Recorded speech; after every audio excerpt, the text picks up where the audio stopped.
Okay, well, here we go. I misspelled the tweet. Oh well. Um,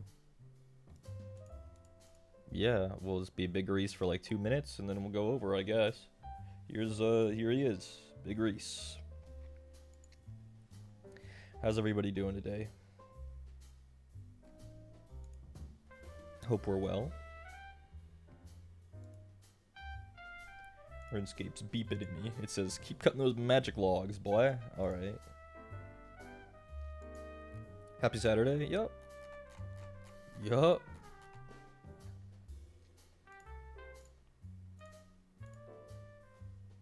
My hair looks extra nice. Thank you. It's because I washed it yesterday. So, after sleeping on it, it tends to look best. I'm not liking what this is doing. You see this? It's getting too long here. I need to like...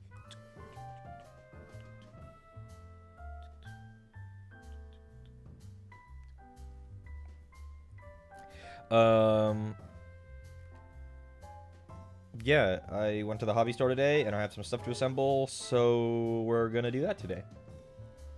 I feel like it's been a while since we had a purely assembly stream. I tend to do most of my assembly off stream anymore, huh? But not this time.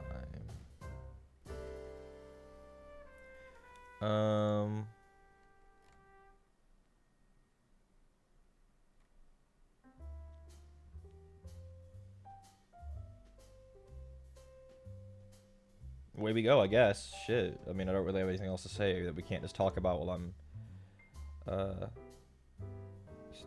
hobbying. So, yeah, give me a minute. Hello, Mimi Chimi.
Alrighty. I just realized I didn't get water, but then in the same moment I realized I don't need it. Because we're not painting today, we're only assembling. So, let me just get my chat in order.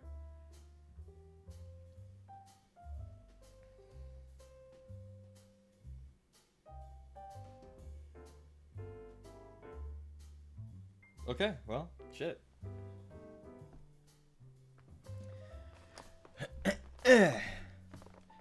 Things that I got today. I got a new baby brush.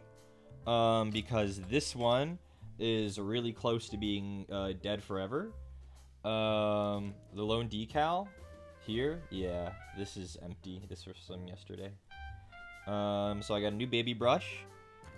He matches our other ones. He's just a little bit smaller. Post Angron Chaos. Yeah, it's just a mess. I have so much fucking paint at my desk. But I can just, like...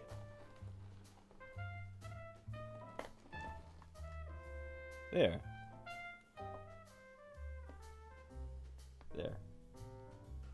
What is this? Dried Rune Lord Brass. By the looks of it. Anyone want a snack? Our palette is looking very snackable. That's the one thing I wasn't able to find. Cheap little palettes like this.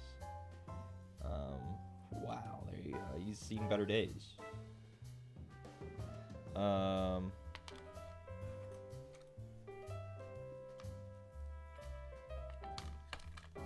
But that's good. It means we're getting our money's worth out of our pallets. But we don't really need any of these brushes today. I'll put them over here on the side where they're more out of the way. Other things that I bought today, I bought a new black paint because everywhere I went was out of Black Legion. Awesome. Because this guy is empty. Empty. Empty. No more. So I got new black paint. I knocked a paint over and I don't want it to rest on its side. I don't know if I have a Daiso near you, but Daiso sells a 6-pack of cheap pallets for $175. I do have a Daiso near me, so maybe that's where I'll go tomorrow. And then, because I couldn't help myself, I got some new models. Because I had decided the rest of the month I'm going to really try to paint as many Skaven as possible. And I said, what says I'm going to paint all my Skaven by having more Skaven? So, I got Kritok Foulblade, brand new as of today. He's a character. He's a big fat rat with 2 little guys under his coat. That's fun. And I got the new squad of Storm Vermin. Epic. Some elite infantry to go with the 40 fucking clan rats. So yeah. Your eyes? Yeah. Very glary. I think we'll start with Kritok and then just go on from there. I think I'm gonna put a new blade on my hobby knife. Probably. It's, actually, it'll be alright. I was so depressed after going to 2 stores and them not having what I wanted that when I got to the 3rd store and saw that they had the brand new models, I had to. Because the 2nd store I went to didn't have the brand new models either. What kind of store are you if you don't have the brand new models the day they drop? Like, I don't understand. And of course, Games Workshop was closed for no reason on a big release and a big pre-order day. There was the new Skaven release and the pre-order for the new Kill Team, the giant Kill Team box. So it was kind of insane that the Games Workshop was closed, because this is like the biggest hobby day this month, and they were closed for no reason. No posting on socials, no post on the door, just no one there. How's that store even open? I literally don't know, but they got another strongly worded email from my ass. So yeah. Again, we'll start with Kritok, so these guys can go away. I swear it's only open 30% of the time. I was like, listen, I know I'm that guy contacting you guys again in such a short time span, but like somebody has to know I am never going to that store again. I'm never going there again. And somebody at that company has to know. I'm gonna take my glasses off.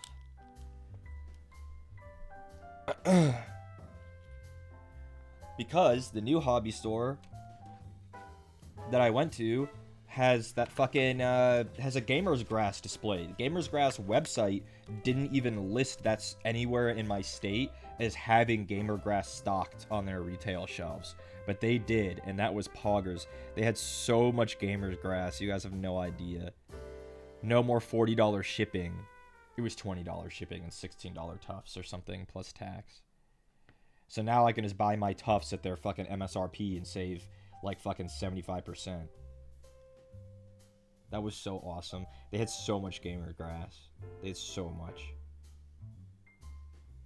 They had a whole Gamer Grass display. And they had Duncan Rhodes, Tooth and Coats. And they had RB Painter and Citadel and P3, Pro Acryl. They had all kinds of paints. It was a good one. It was a good store. Fucking finally, huh? They still had a little bit less of a selection on models than I would prefer, especially in Space Marine department. They had almost no Space Marine stuff, but maybe they had just gone through it. Who knows? But it was my first time there, so I'm not going to judge them too harshly. Did I get Nuln Oil? No. I don't need to buy Nuln Oil now that I have the Dark Tone. But yeah, basically how there were so many niche brands for hobbyists, it's a big thing. I read a little like article post thing earlier, and it was saying how Space Marine 2 has given a marked improvement in Google and like search engine queries for Warhammer. So I guess they're gonna keep supporting that shit. The hobby's on the it's ascendant, I guess.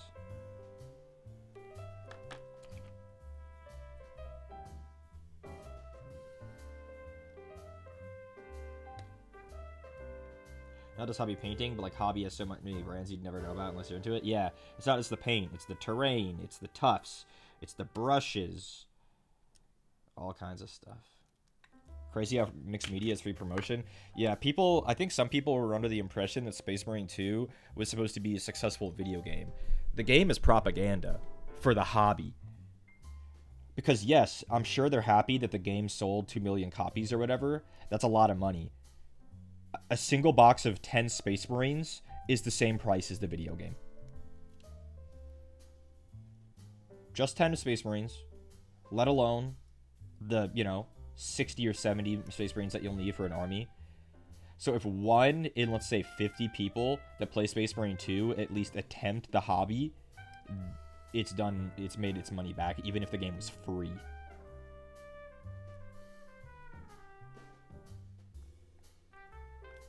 Because the hobby is very expensive. Look at this part. Look at this part.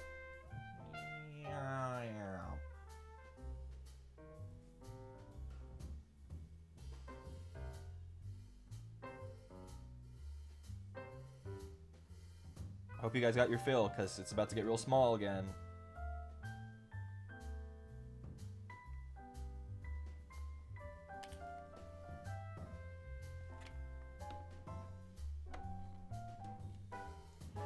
Okay, so it says, have this like this, and they go...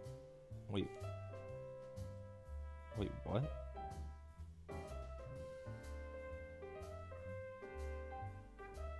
Here? Oh, I see. That's a very intricate part, actually. Okay, I understand.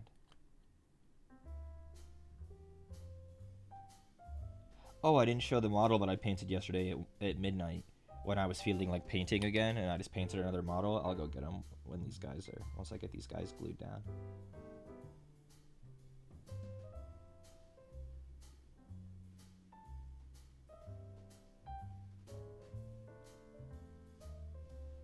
Okay.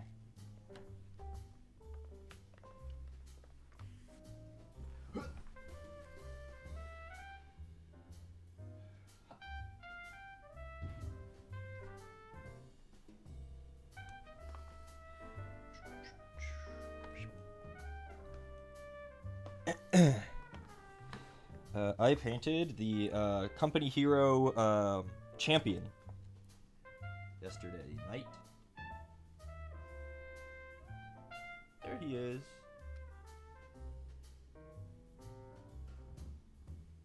He's looking pretty good. What's up, Dreamy? Yeah, that's the guy I painted yesterday. Transfer good. His shoulder pads are pretty clean. He's not a big mess. His pose made it a little tricky with the sword in front of his chest like that, but we made it work. Yeah, so now I have 3 Imperial Fists and a Dreadnought, and then all of my fists are painted. All of them. So, we're almost done. So yeah, that's what I painted yesterday. I'm like 5 to 8 hours into Luton's 40k crash course, and I'm so down. Yeah, Luton is a really good creator. Has done a lot for the hobby, Luton. Whoever thought of putting these random-ass scrolls and wax seals on Space Marines, creative genius, literally. I'm not really sure, like, what the idea for it originally would have been, but it does a lot for them, the purity seals. It does. It adds a lot for very little.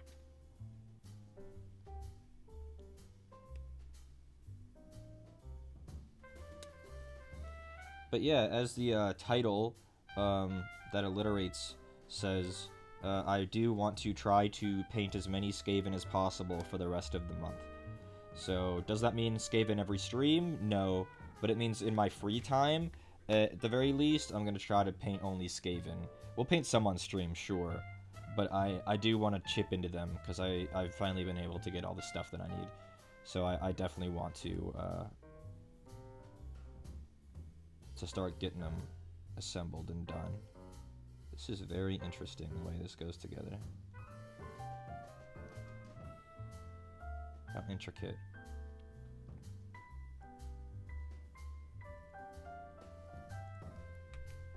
So next week, we'll probably have 2 Skaven painting streams, and then in my free time I'll paint Skaven, and we'll see how much I can do. I move far faster off-stream than on, so like a lot of the clan rats and stuff will probably be off-stream. But maybe we'll try to do like a character or 2 on stream.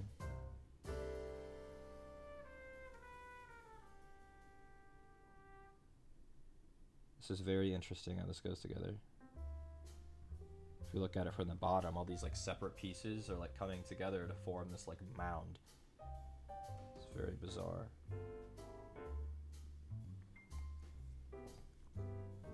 Oh! Yesterday I saw Transformers 1. I won't say anything about it that is spoilers. I really liked it. That movie was really good. If you're at all interested in Transformers, definitely see it. If you have any kind of history with Transformers. If you like, I'm hesitant to say it, they're for AOS. I specifically have AOS Army. I don't play either, but they're AOS rats. I'm hesitant to say it, but if you like Doomed Yowie, then Transformers 1 is also for you. I think more than maybe anything I've ever seen, it is very Doomed Yowie coded. What? I'm not lying to you, I promise. If you see the film, you'll understand. Transformers 1 is for people who like Doomed Yowie. If you like Doomed Yowie, see that film, it'll be your favorite film ever. It was really good. Not just because it was Doomed Yowie, though that was fun. It was just a really well-written film that expected you to have a normal human amount of emotional intelligence and respected your general intelligence on top. I was expecting to be way, way kiddie, like a kid's film. And, because, you know, it's a Hasbro-sponsored film, you know, it's really a receptacle to sell toys. But it was really good. It was a really competent, really fun film. I was shocked. It was really good. I'm not saying all Transformers is Doomed Yowie, but Transformers 1, the new film, is Doomed Yowie. Go see it if you like Doomed Yowie.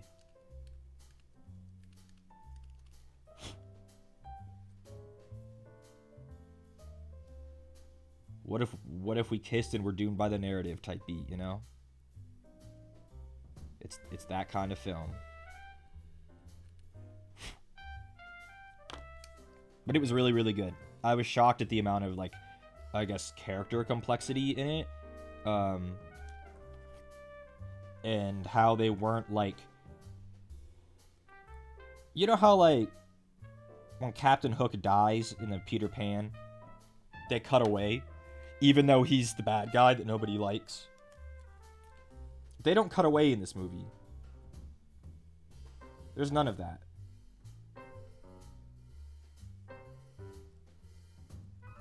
Again, it respects its audience, even if its audience has children in it.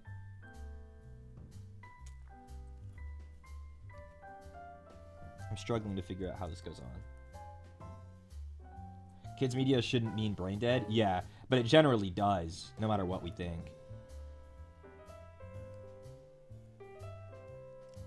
This fits on very particularly, you know. Trying to figure it out. They had Vizek Scour there at the store, and I almost had to get him. But no, too expensive, too expensive.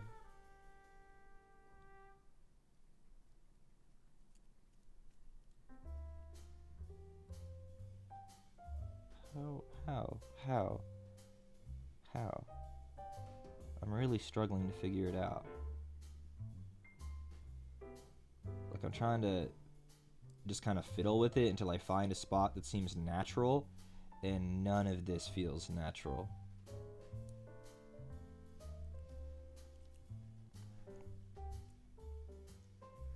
Like, this sits on it, like, here. So, almost, I think.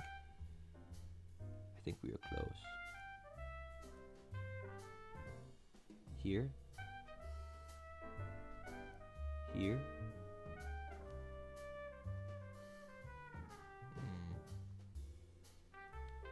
Enjoy your niece's birthday.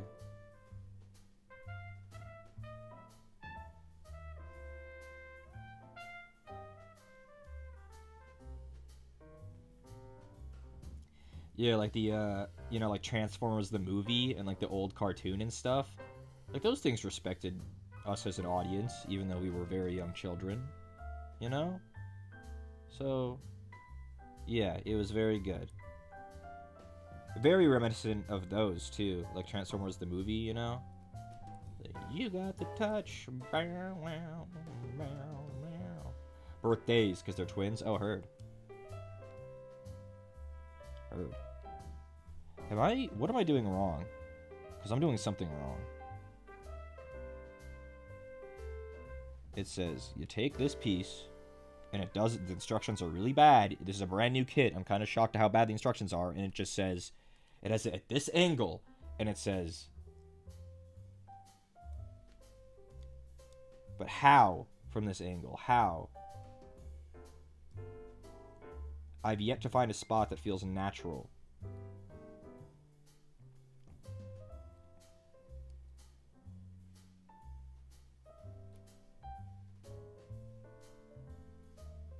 I'm just gonna cut off the next piece and see if that doesn't help. If that doesn't help us piece things together.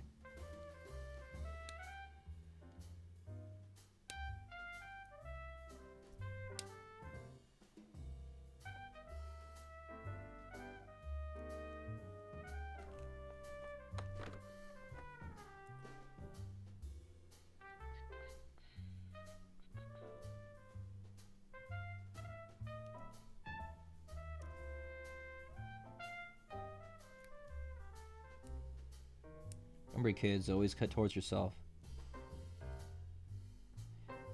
The thing is, cutting towards yourself, at least this way, it gives you more control over the pressure more than this. But yeah, I know cutting towards yourself is a meme. You're definitely not supposed to do that, but it's a little hobby knife. What's the worst that could happen?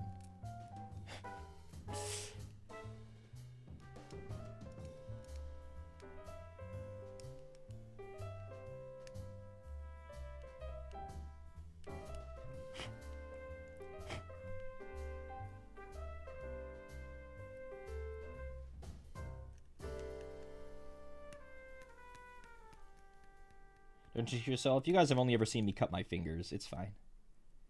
It's fine, though I appreciate the worry.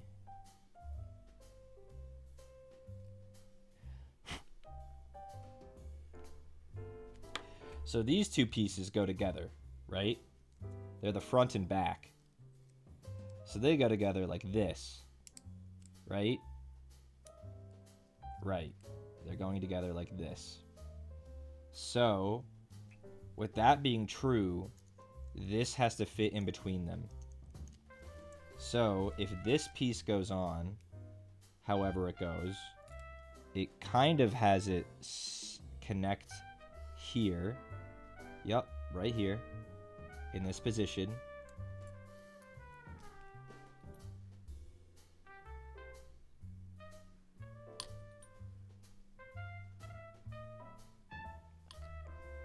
Then, that other piece sits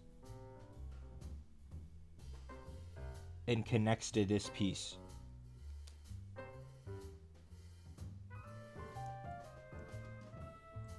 Okay, well, I figured it out.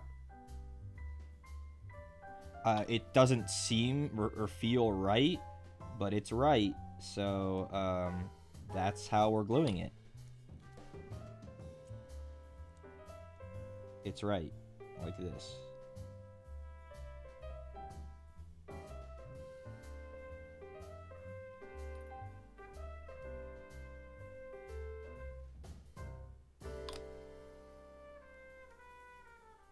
I wasn't expecting it to have this gap. I think that was part of the problem. But, because the instructions don't show that. It only shows it from this angle where you can't see the gap.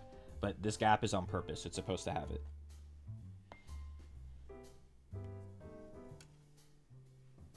Nah, don't get me sandpaper. It's fine.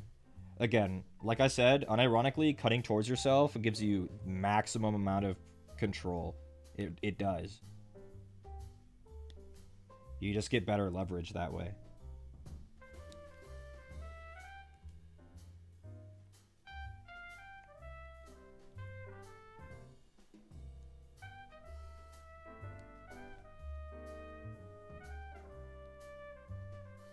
Mind the gap. British reference. I once took a line of cut class. I don't know what that is. It's like a whole chunk out of your thumb, but refused to tell the teacher because he didn't want to stop working. I mean, fair enough. Was it? I mean, it must not have been that bad. A risk versus reward kind of thing? Not even. It's just literally, I am going to ruin the model less often if I'm cutting towards myself because you get more control. It's not like, oh, well, subconsciously I'm using the optimal amount of pressure because I don't want to get hurt. Like, hurting myself isn't even in the equation. It's just easier to control when you're pulling towards yourself because you're contracting your muscles instead of extending them. It's just easier. Line of cut is the process of making prints with linoleum positives. Interesting. I've literally never heard of that before. I know what linoleum, it's a hard word. I know what linoleum is, but I don't know what a linoleum positive is. Like, I'm not really sure what you guys are talking about, but it sounds interesting.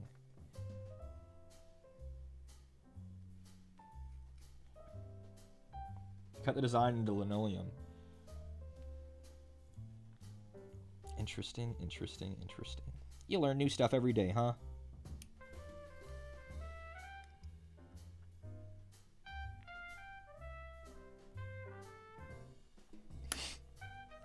You ever see woodblock prints instead of wood, linoleum? Interesting.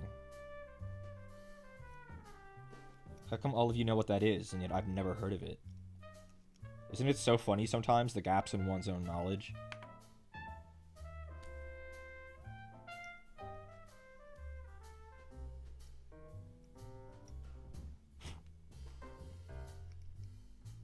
It's an art school thing? That makes sense. Got a lot of art school. I'm just like you guys. Liberal arts. Isn't that fun? Just like you guys.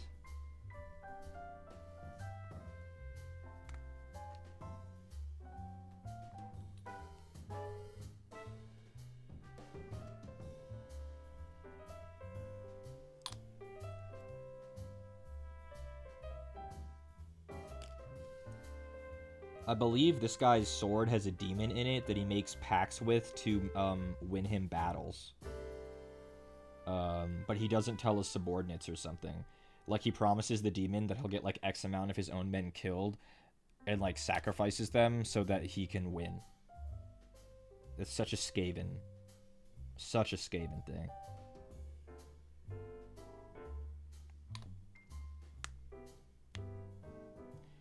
I remember how to do two-point perspective from elementary school too. I wish my memory was still that good. Yeah, my memory's not.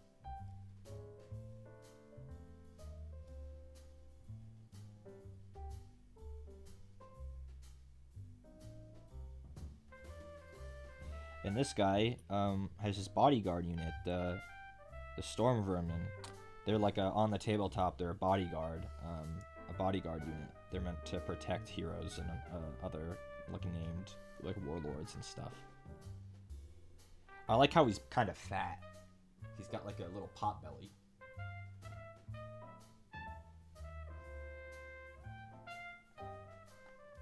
I think that's fun.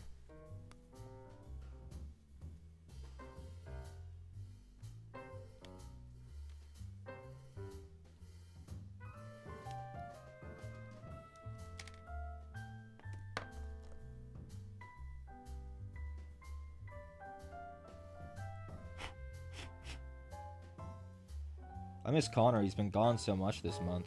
It's been so quiet around here. And my gym is suffering, guys. He's like, I'm glad that you go by yourself without us, because, you know, Landon's been really busy too. And it's been so hard to go. It's been so hard to go by myself. I've skipped like 1 in 3 days, because I'm just like, bro, I don't want to go fucking be bored by myself. I don't work as hard when it's just me, because there's no one else keeping me there. If it's just me, I was like, I guess that's enough. But if they were there, they'd be like, nah, just a little bit more, you know? There's no one to hold me accountable.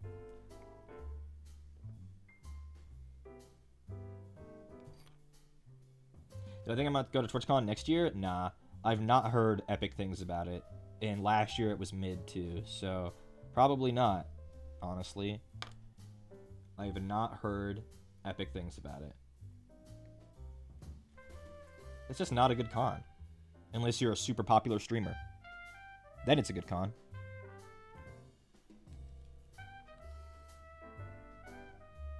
It's too expensive for what it is. The fucking tickets are nearly $300 for the weekend, and then on top of other events are ticketed, those are overpriced. You have to pay $1 zillion to the hotels, they're gonna extort you. It's just too much. It's too much.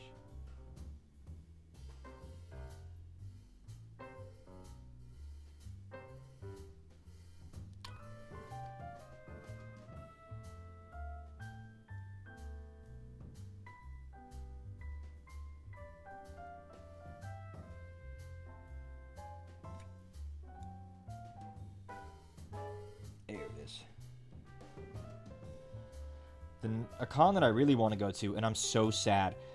Every year, like forever, the con, it's called Adepticon. It's like a big Warhammer convention.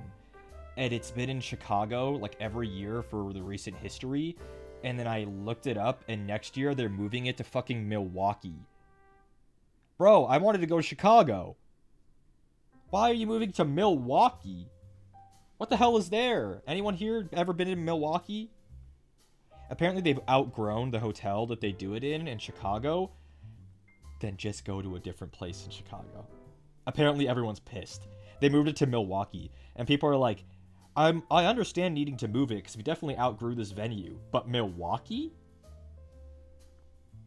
Milwaukee. So yeah, it's moving to Milwaukee, Wisconsin. So,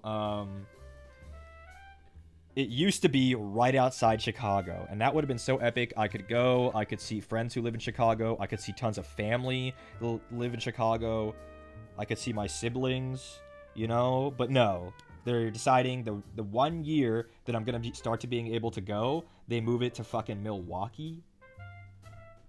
Come on. Why not Cleveland? I literally don't know. I have more siblings, they've passed. But technically, yes. I haven't seen them in a long time.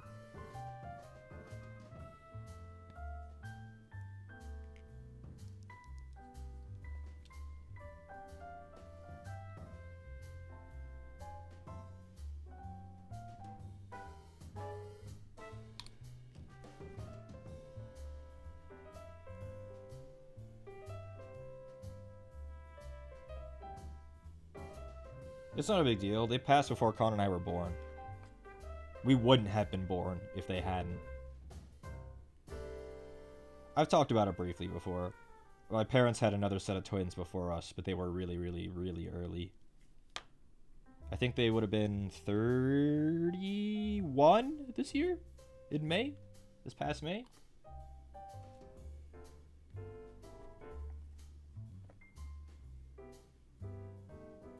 That's wild that you're also twins.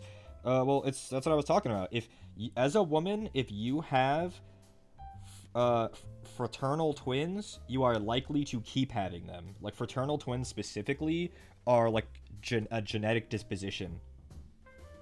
That's what they talk about twins running in your family. It's not identical twins. It's fraternal twins running families. A restream this time of year? This time of day? Yeah, and it is in fact localized on twitch.tv, creator of the con that I was just shitting on. Bro, like, fucking, like, Soda Poppin' isn't even going to TwitchCon. Like, what's the point? You know? If people like him aren't even going, like, why? Who is then, you know? Who is?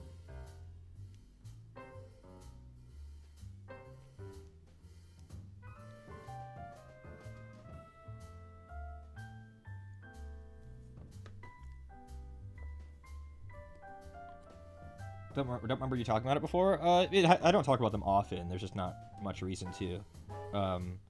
But yeah. They have a plot up in our family. Our family kind of has a whole area in this cemetery in Chicago. And that's where they are. And like I said, it's been a while. A good while since I was there last.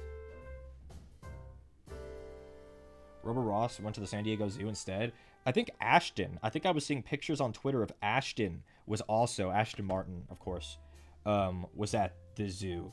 That's such a good idea. I would go to the zoo over TwitchCon, absolutely. That place is dog duke, apparently. I've heard it's mid. I have heard it's mid. It's not awful, but it's not like, this rules, you know? But that's why I didn't even want to go, even if I could afford it. I knew it. I knew it would be like this, because it was like this last year. It was only worth it last year because it was in my fucking city. So I didn't have to pay for parking. Or much of anything else.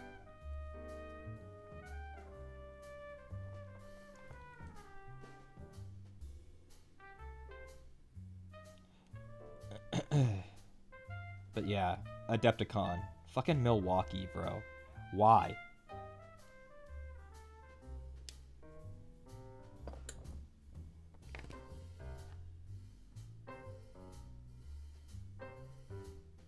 Yeah, but you don't want to, like, not go to the con because you spent $285 for weekend passes that your friends convinced you to get.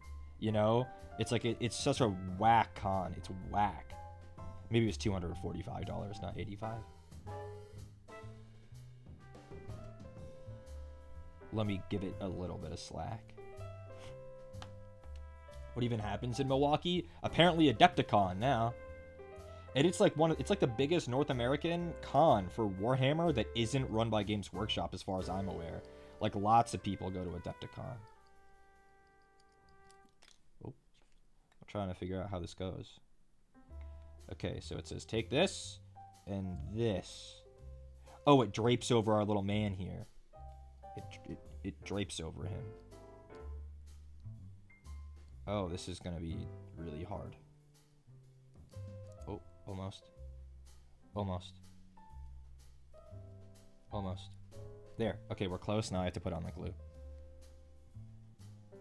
I forgot. The little rat entourage that he has hide under his coat like fucking 4-year-olds.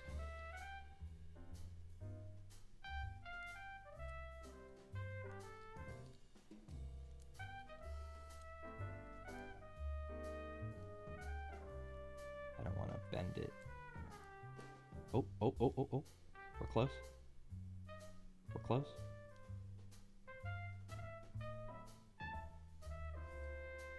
Really?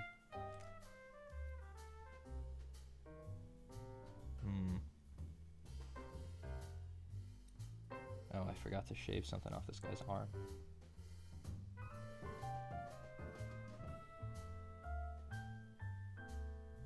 Yeah, really big Warhammer convention in North America. Moving it from Chicago to Milwaukee. I will kill the organizers. Because I've never been able to go, because I'm always too far, or moving, or broke, or whatever. And I was going to try to plan for it this next year. Enjoy the block party. I hope it's more fun than the one last year. Last year, the most fun part was us renting a party bus to go there.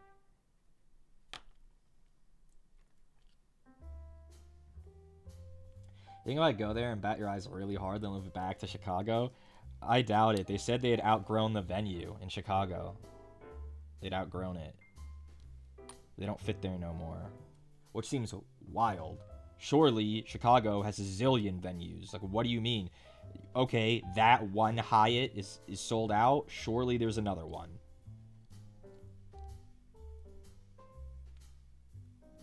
How does this go? This is supposed to go, like, here. No, but it's not. Why not? It feels like we're slightly off the way that everything is going together.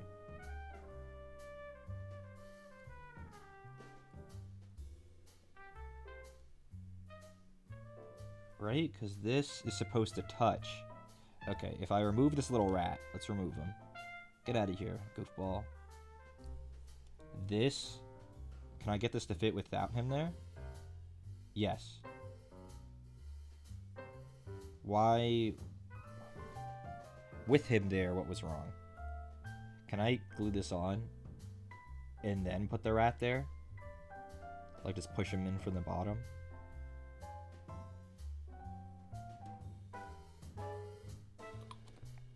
Well, the glue is still wet, so I have a little bit of leeway on this. In you go. Nope, because then you immediately disconnect it. Okay.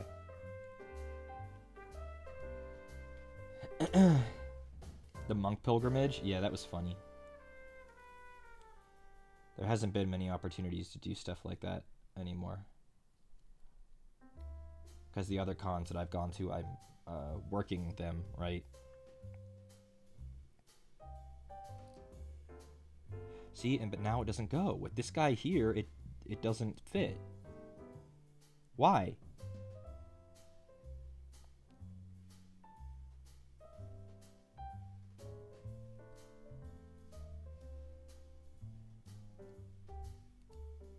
But with him gone, it fits perfectly.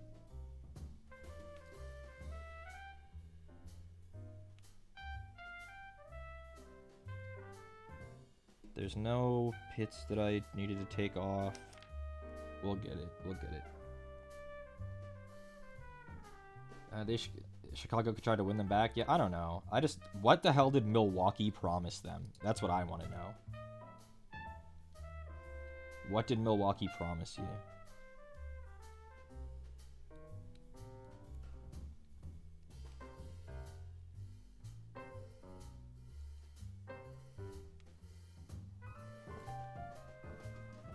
Really cheap Hiltons? Yeah. This sucks. I don't know why this isn't going together the way it should.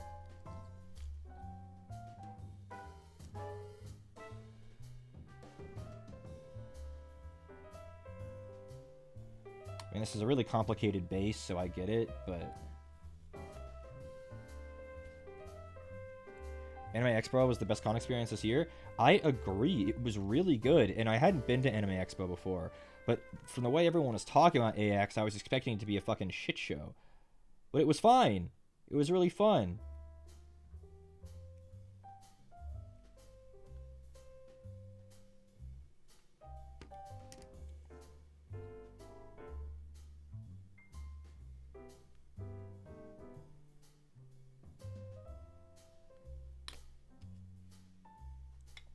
Yeah, it says, put this, drape it over the rat, here, like this, and then, see, but he fell out. I don't, this is so hard. Drape it over the rat. Do I drape it more? How much on top of him is it? I'm pretty sure it's completely on top of him. Yeah, it is. So why aren't these two pieces going together is the question.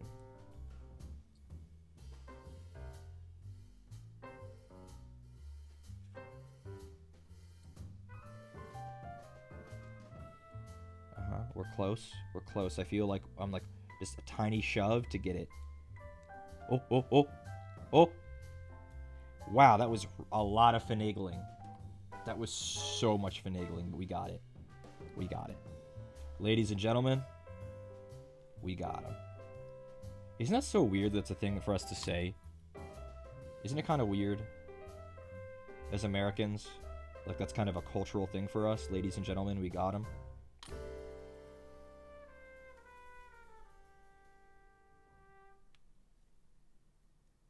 So now if you look, he has like an extra large cloak that like the little rats hide under. There will be another one too, and I hope that one is as much of a bitch to put together. Murica culture? I mean, apparently. Okay, let's get the next bit.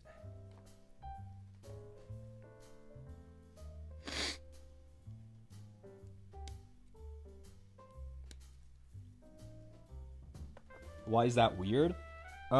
Because it was a press conference of us killing someone in a covert strike. Yeah, like, you know, he had it coming, whatever, but, like, that's, like, a really common thing for us to say, like, as, like, a meme.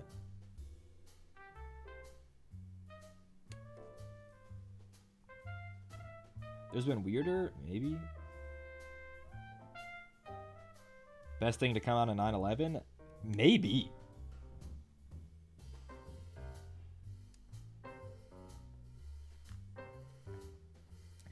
Maybe. What is this one carrying? Oh, this one's carrying his pistol. That's so fun. He's got like 2 little hangers on.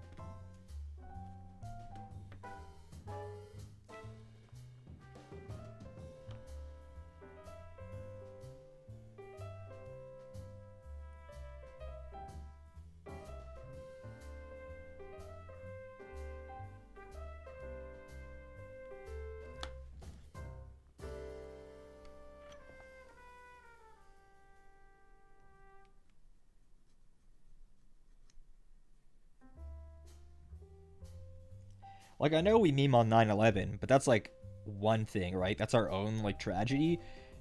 The assassination of bin Laden, like, was, like, a international op, so I feel like it's a little different to, like, meme on that. But maybe I'm thinking about it too much.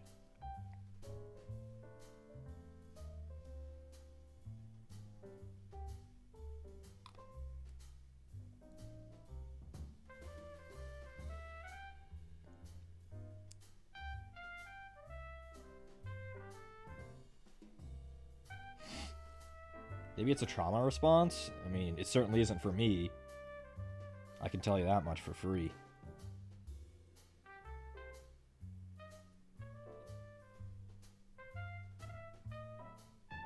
I was 5, about to be 6. I don't remember much of it. I just remember seeing it on the TV in school. Like fucking preschool.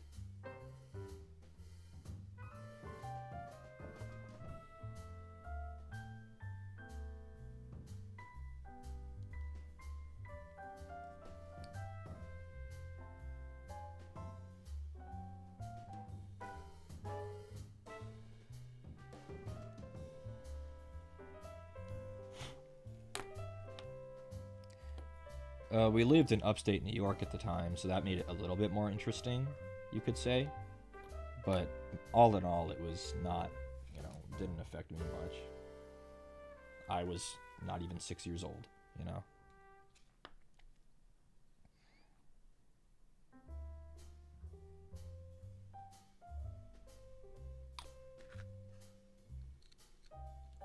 My apartment is making a lot of noises today.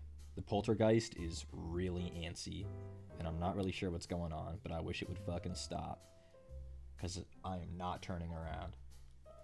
Because I left my door open accidentally, and I'm not turning around to see it kill me. So it just has to settle down, you know? Slow your roll, etc.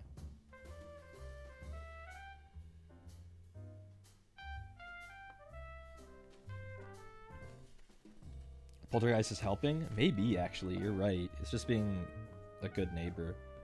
What part is this, and where didn't I put it? What is this?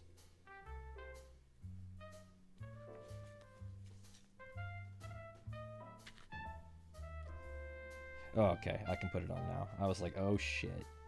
What is this?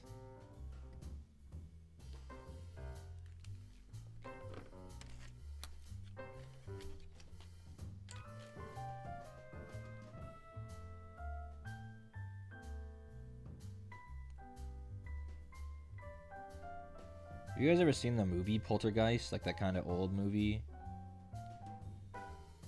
What a bizarre film.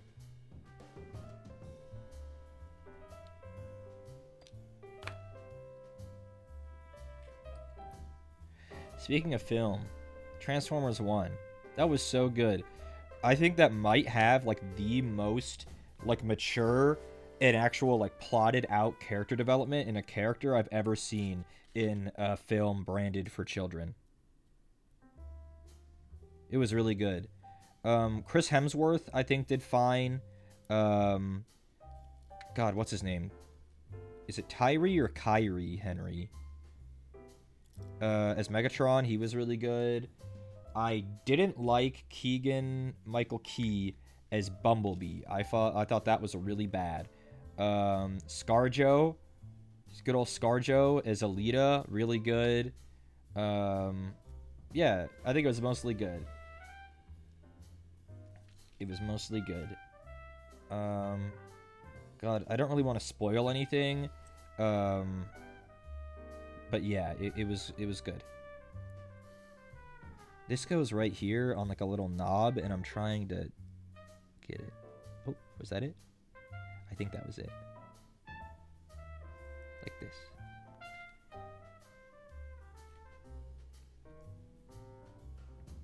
When Bay's been separated, he still produced this film, which means it doesn't mean he had any creative control, but he was still a producer on it. Michael Bay. And also, the next live-action Transformers movie is slated to be a G.I. Joe crossover. So, that's going to be fucking atrocious. He's too sassy for a lighthearted character like Bumblebee. God, I don't really want to spoil it. It's not really a spoiler. Bumblebee is not really a character in this film. He's the one kiddie part of the entire movie because he's the comic relief, and he basically is bad. I didn't like him at all. He's the Jar Jar, yeah.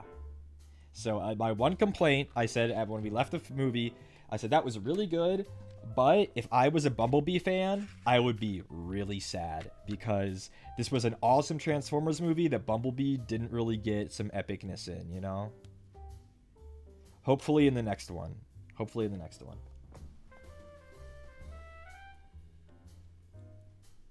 Still, go see that film. Everything else about it was really good. It can't be perfect. There had to be one thing I didn't like, and that was it.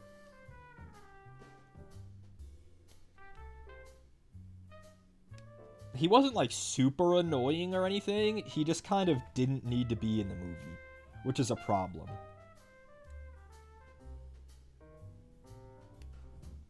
But you can't have a Transformers movie without Bumblebee.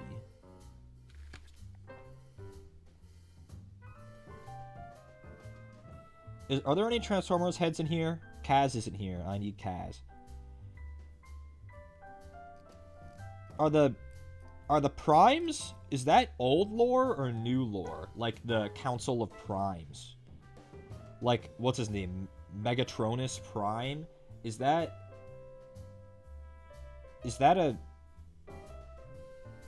new?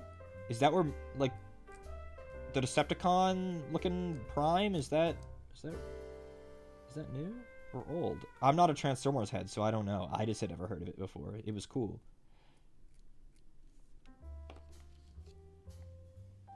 It was cool.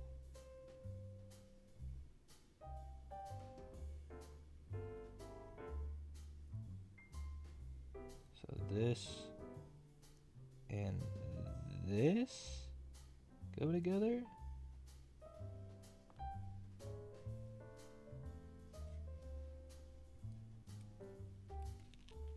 There were comics? Oh, absolutely. Transformers, it's hard to remember because Michael Bay had ruined the franchise so thoroughly. But Transformers could have been as big as Pokemon is today. Like, it's still big, don't get me wrong. But, like, Transformers could have that same level of, like, cultural significance if it didn't fall off.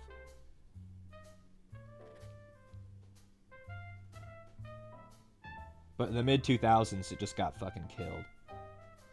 by Michael Bay and all that nonsense.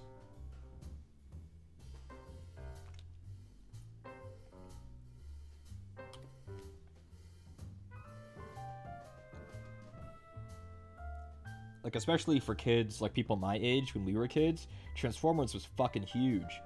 Transformers the movie, and the cartoon, and the toys, and all of that shit. Huge.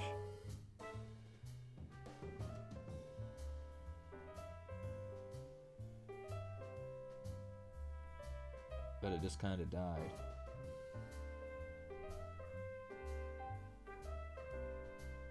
It's weird that it wants me to glue these together before putting them on his back. But I don't think I'm gonna. I think I'm just gonna put them on his back first, because they're just not gonna stick otherwise.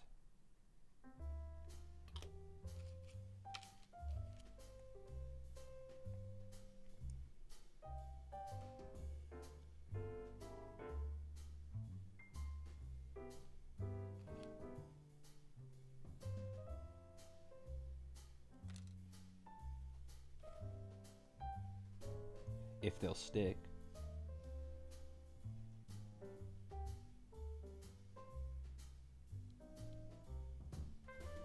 There we go.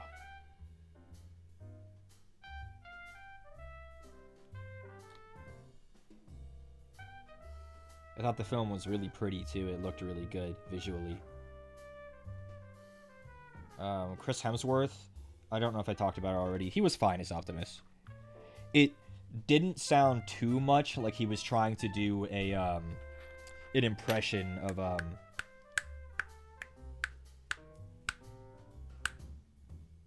what's his fucking name? Kevin Conroy, it's not him, that's Batman. Who's the guy who does Optimus? Why can't I remember? Somebody in here knows. Peter Cullen, thank you. Thank you. Yeah, it didn't sound too much like he was trying to do a Peter Cullen impression. At times, it kinda did, but it didn't come across like that's what he was intending to do. Like, he was trying to sound like Optimus in his own way, if that makes sense.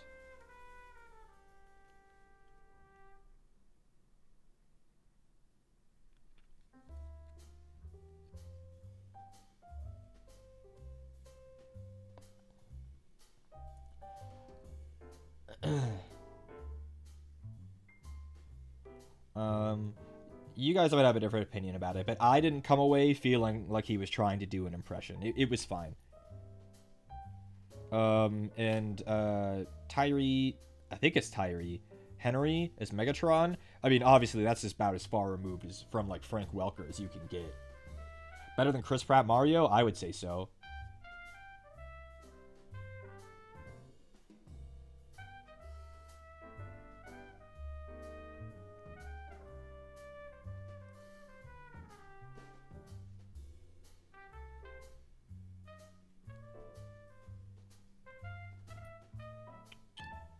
Oh shit, the one thing I didn't look for when I was there was Tamiya. I should have looked for a Tamiya extra thin so I could make more sprue glue. But, that's alright. Yeah, I thought Megatron... I mean, Megatron was the best character. He was always gonna be, because Megatron's awesome.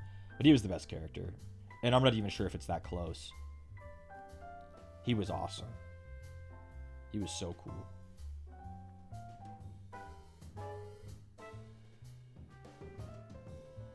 Because my sprue glue is really dry and very empty. But I'll go to the Japanese hobby store when I go to the grocery store tomorrow. I have a Japanese Gunpla hobby store. It's pretty close by that I'll try to get Tamiya at tomorrow.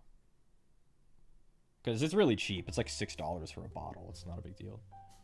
It's because you empty half the bottle into an empty pot like this, and then you fill it with cutoffs of sprue. And over a few days, it'll melt it all down into goop. And then that's how you get the sprue goo. So I'm going to save this empty sprue for that tomorrow. Daiso and Gunpla store sounds fun. Honestly, it'll be Pog. But yeah, here he is. I think he's epic. He's got like 2 little rats. I like they hide under his cloak like 4-year-olds. He's got his big sword, his banners.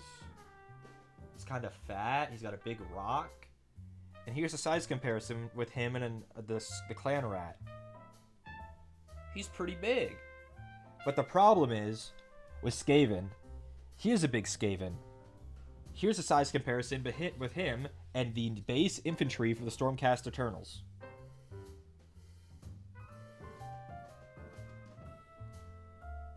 The Stormcast is the same height. The rats are still so small. That's the smallest Stormcast.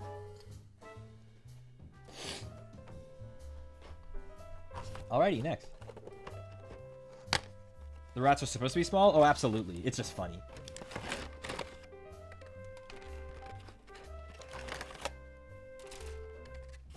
Couple of nice looking sprues. Some cute little bases. Some cute instructions.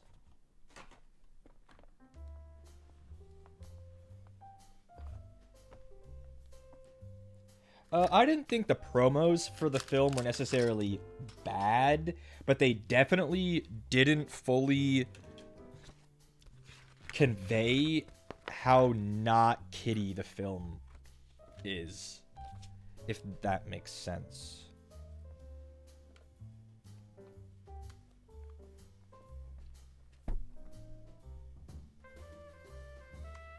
It was very, like, me as a grown-ass man enjoyed the film very much, you know? But the trailers didn't necessarily make me think that. But the reviews were coming out, and everyone was saying it was awesome, so I was like, oh, well, I have to see it. And it was really good.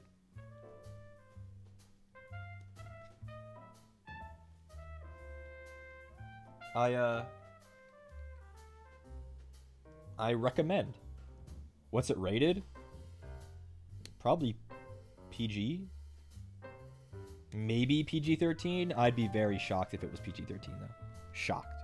I could name a couple reasons why maybe it would be, but I'm not super familiar with movie rating systems. But there's, like, no swearing. You know, there's no gore or anything. They're Transformers. They did say there was, like, a stand-in for a swear word when they were calling each other a glitch. Don't be a glitch. And it was obvious what they were trying to mean.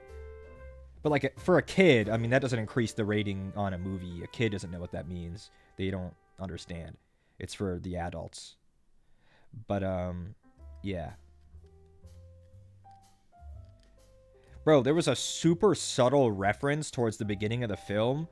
And I'm not going to say what it is so that you guys can have a chance to catch it yourselves. But I was the only one, of my group that caught it, because I don't think any of them really watched the Transformers, like Transformers the movie, like ancient Transformers stuff.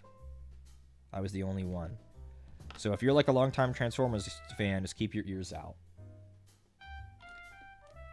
Is the subject matter something that might increase the rating? I don't think so. Robot murder doesn't really count as murder as far as TV rating people are concerned, I imagine.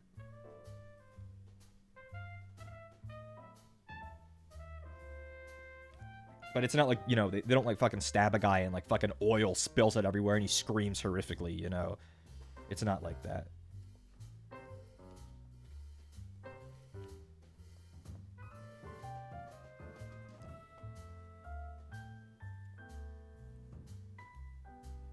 Yep, it literally is, Mercurial. It literally is.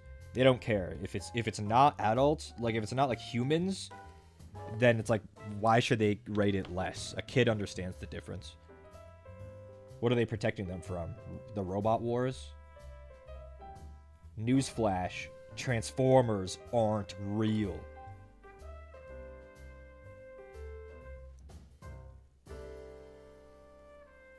I wish they were, though.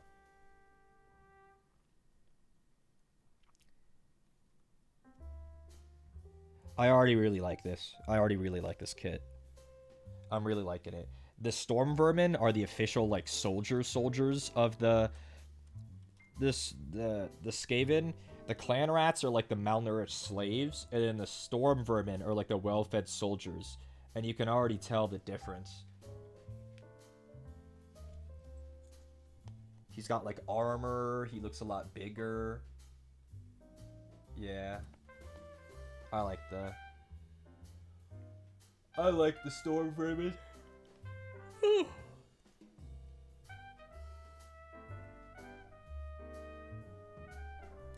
But yeah, it was a fun movie. I recommend.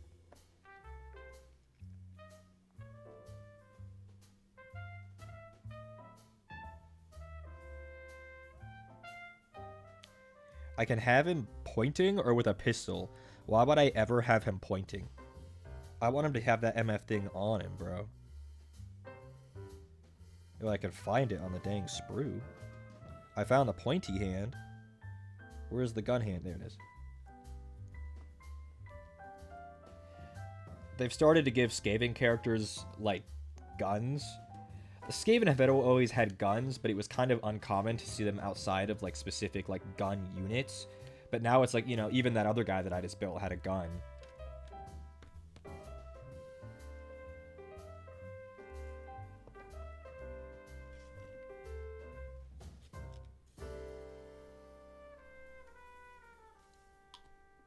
I think I could build this as 2 squads of 5 or 1 squad of 10. And I think I'm just going to do 1 squad of 10, so they're all unique. I think that's how it works.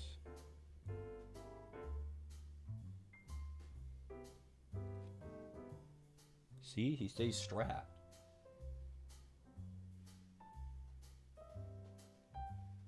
He keeps that MF thing on him.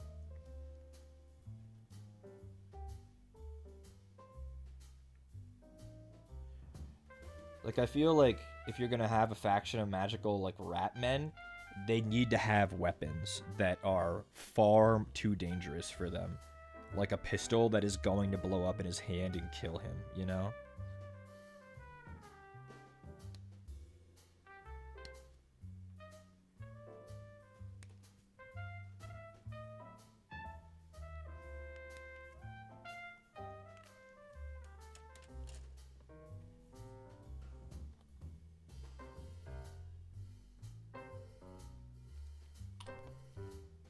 I signed up for a rewards account at that new hobby store that I went to, because I figure I'm going to be going there a lot. I think it'll just be my default store, even though it's the furthest one of all the ones I've been to. But it's not too far, it's not terrible.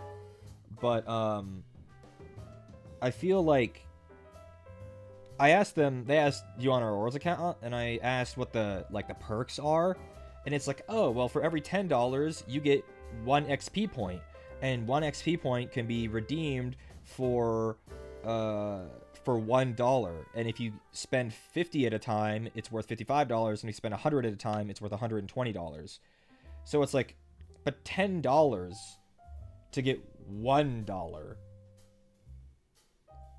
I would have to spend $1,000 at that store to get anything, like, worthwhile. That's a lot of fucking money. I'm never spending that much there. Not for another 3 years. I say is today I spent $100 there.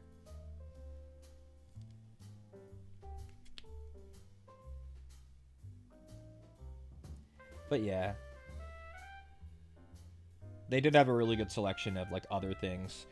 No store will ever have as good a selection of models as Games Workshop, but this store was actually open and had multiple staffers, so that's where I will be going now. If I need models that they don't have, I'll either order them to the store or just buy them online on Amazon. But I would rather support, like, an actual, like, brick and mortar store, even if it's owned by Games Workshop. You know, the Amazon employee is going to get paid regardless if I buy those models. The people in the hobby store are not. There's a big amount of respect for local stores inside the hobby. New stretch goal for that gas money? Bro, I need a new stretch goal like every 3 weeks. Food and bills. Shit, I still haven't even put up a stretch goal because I still don't even know how much it's gonna be. Reese-mobile surgery. I literally still don't know. That poor Reese-mobile's still injured. She drives fine, so it doesn't matter, but she's still hurt.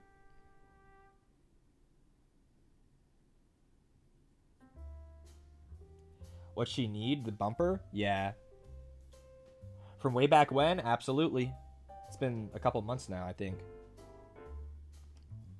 She drives fine. She just has a fucking dent in her rear bumper. And it's fucking coming off above the wheel well. But it's not, like, drooping. She's fine. She's fine. She's fine.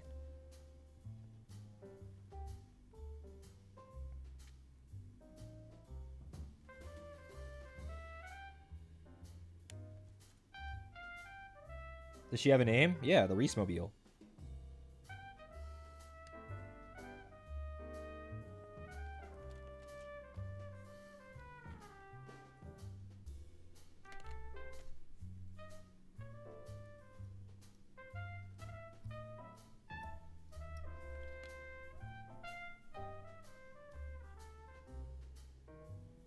Zip tie time? I tried. It's too misshapen. It won't go back into place without significant force. Check this shit out.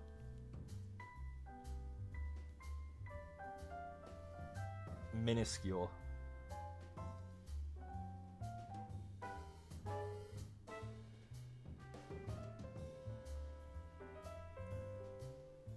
Minuscule, bro.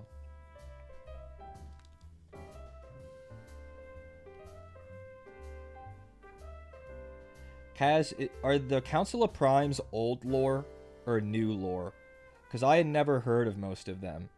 Like Megatronus and like his head, without saying too much. Like Megatronus's likeness and how that relates to some other characters. Is that new or old?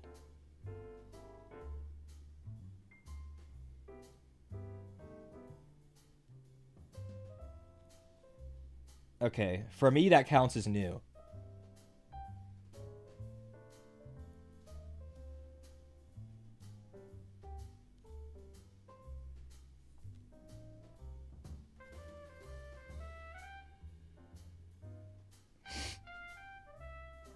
I'm not gonna put them on their bases because I need to peanut butter them. I'll open the bases though. Maybe I should peanut butter them now. Because, like, and they were like, and the primes. And then they, like, started naming all of them. And I was like, bro, I've never heard of, like, most of these characters.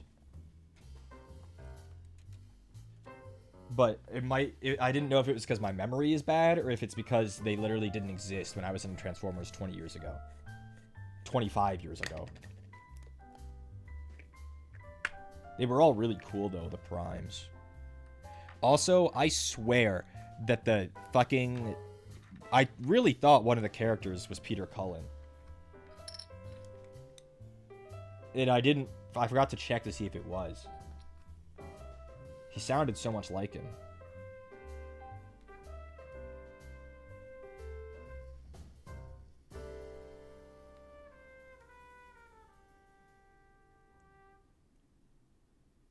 The god of Cybertron is called Primus. Cybertron is literally Primus.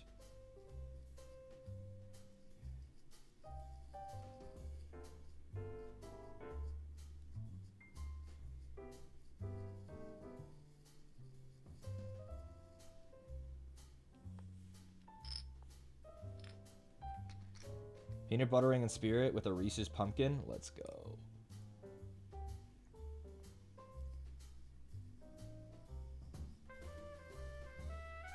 Yeah, I thought, like, Alpha... What was his name? Alpha Trion? For some reason, I thought he was Peter Cullen when I first heard his voice.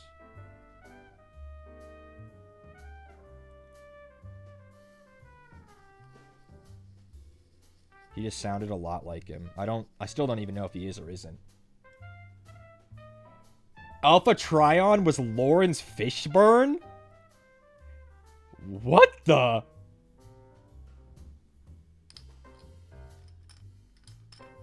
He didn't sound at all like Lawrence Fishburne. Hello, Ice Bee. How's it going?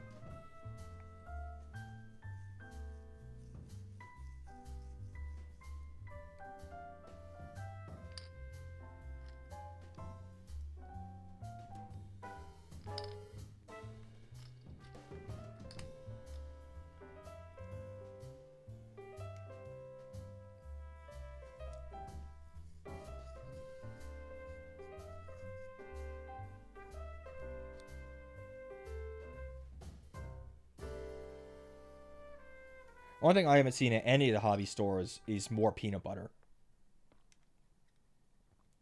Just call me Bear. Okay. Sure. I can't promise I'll remember that, but I'll try.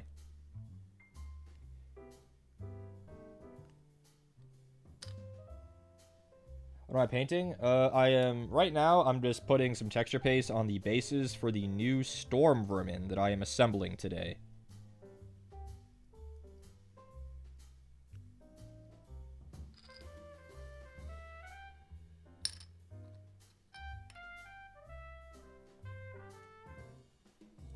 Because it's readily available at your grocery store for cheap. You're right. Honestly, this stuff is kind of like crunchy peanut butter. So all you sick freaks who say that crunchy peanut butter is the better peanut butter, this is what you're ingesting.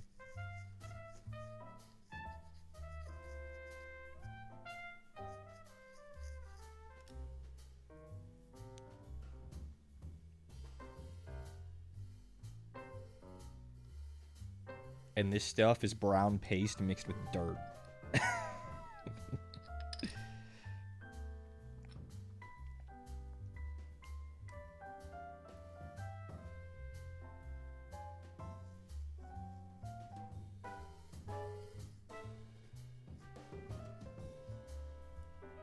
I could go for a peanut butter and jelly right now. Damn.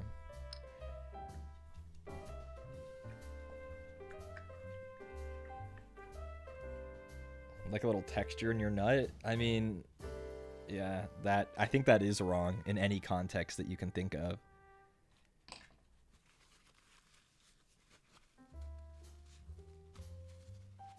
Now I have to wash my little hands.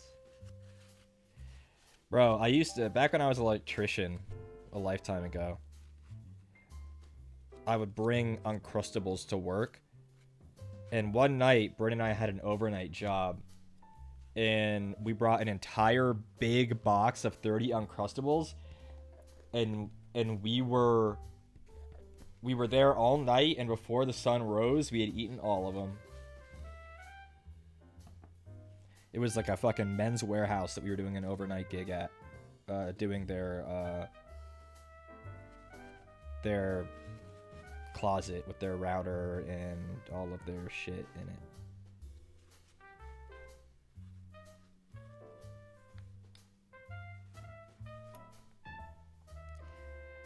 Let it be known, two like 22-year-old men that are working all night could kill a box of Uncrustables. Can kill it. Okay, I'm gonna go rinse my hand off real quick.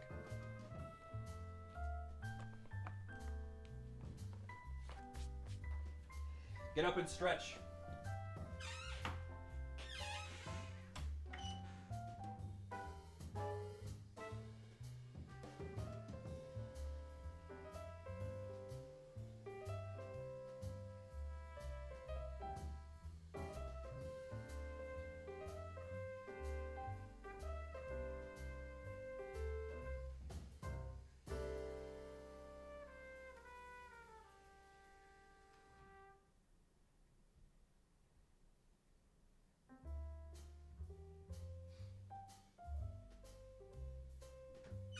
Get some water too, that's what I'm gonna do.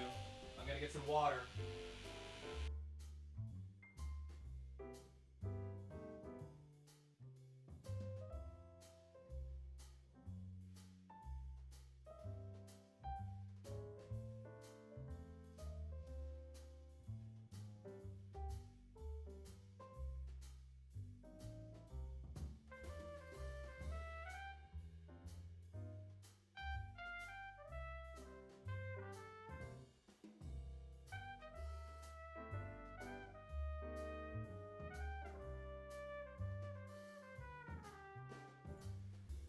Okay. What do you mean jelly icky? It's just sweet paste. It's just paste that tastes yummy because it's got a lot of sugar in it. And it's nice and cold, so like it kind of contrasts with the room temperature other ingredients.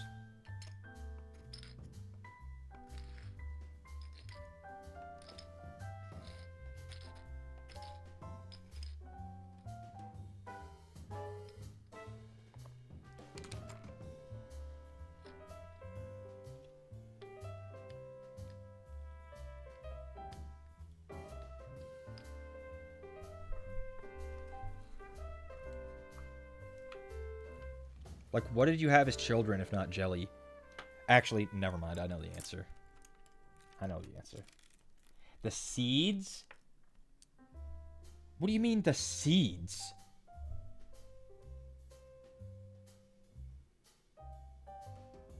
Just get some fucking Welch's, like, fucking jelly. There's no seeds in that. That's shit is as processed as it gets. The seeds? I'm not talking preserves. I'm talking fucking standard American-ass jelly. You know what I'm talking about. Yeah, I'm talking jelly, not jam.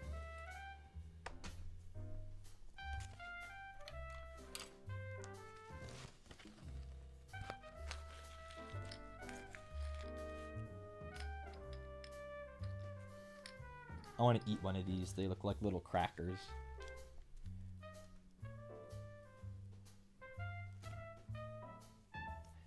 Okay, but what about just normal grape jelly? Like, I'm talking Welch's grape jelly that you squeeze out of a fucking thing. It's like the most stereotyped jelly that you could think of.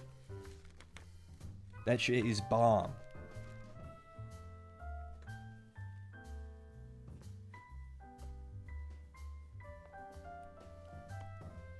Here, I'll do you a favor, alright? I'll do you a favor. What about Fen? Does he like jelly? Look, I will literally search up jelly, go to images, and it'll be in like the top 20. Oh, I'm getting the jar version.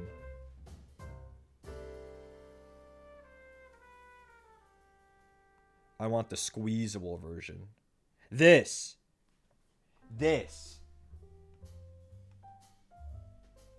I've had basically this jelly my entire life, alright? There's nothing wrong with this. There's no seeds or chunks or whatever you freaks think is in jelly. That shit rules. Squeezable? Yes, sir. The squeezable is just like the jar, except you squeeze it. Man's eating gelatin? Yes, sir. It's yummy. It's just a sugary sweet paste. It tastes good. And then you have it with peanut butter, and there's a nice contrast there. And some nice white bread, nice and unhealthy for you. You make 4 of those at once, stack them up in a big tower. That's a good 600 calories for you. I got a little protein in there.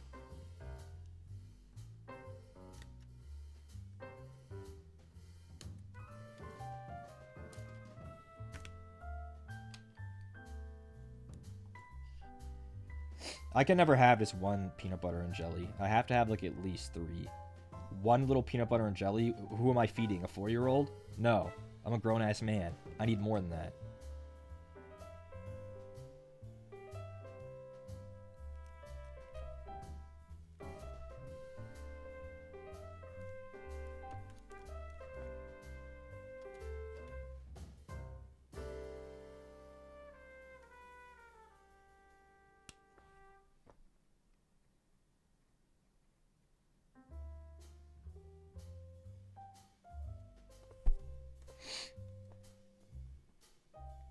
White boys gotta eat always. Basically, anyone else at an eating competition and the white boy walks in, you know it's about to get real.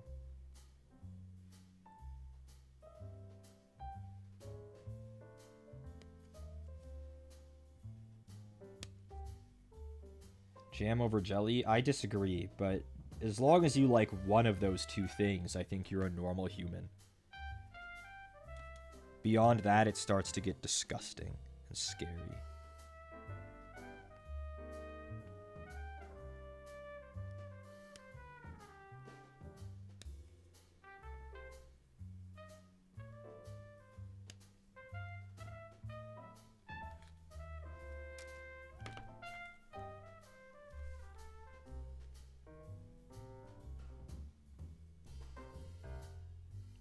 I think it's been like 3 weeks since Connor and I and Landon all like played a video game together. Maybe longer.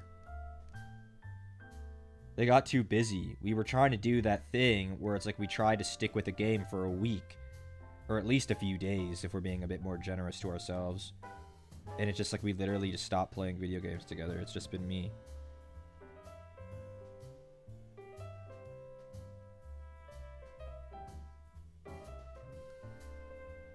Landon said he was gonna play. We were gonna play Space Marine, but I think he's since played it, and I don't think he liked it very much because he hasn't mentioned it ever again.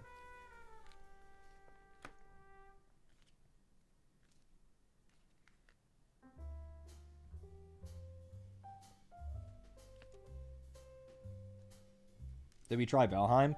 Landon played 1,000,000,000,000,000 hours of Valheim before I had even met him, so I think that's off the menu. And I don't blame him for that. If he's already burnt out on the game because he's played a zillion hours of it long ago, like, I get it, for sure.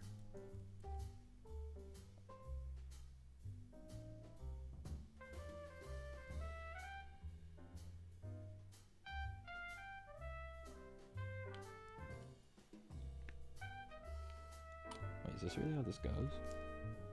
Feels slightly off.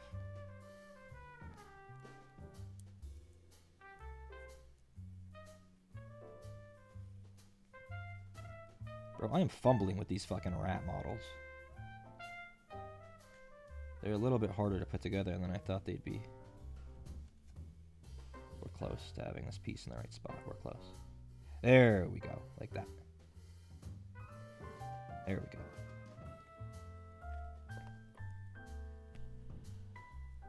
go. Their gaming arcs are slowing. That's a voluntary choice. That is a voluntary choice. Maybe at 10 p.m., you know, instead of Connor watching 3 hours of YouTube shorts and Landon doing who knows what Landon does. I literally don't know. Maybe let's play some games with the boys. How come we can't do single-player games that just race each other to certain checkpoints, like a kind of speedrun competition? That sounds really fun. I would win every time, and they would get frustrated. That's not a boast. It's just true. There are very few games where either of them could probably beat me. You have to be hyper-specific. Like Connor could beat me probably in, like, Elden Ring, and, like, Lies of P. Landon could beat me in any Sonic game. But if it's, like, a game that none of us have ever played before, I bet you I could beat them every time.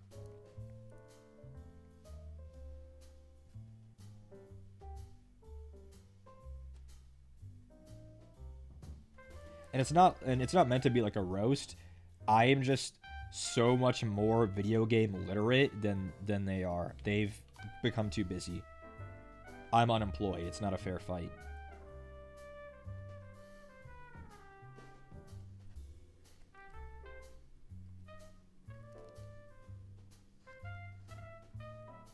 There's a very specific way this goes on. I'm struggling to find it.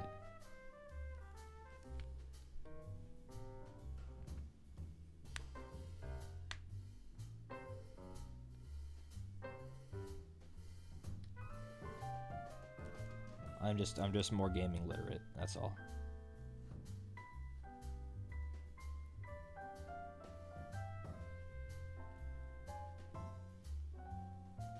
They don't like to read.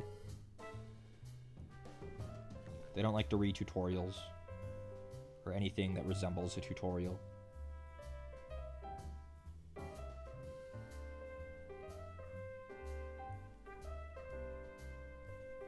This is hard. These don't want to go together.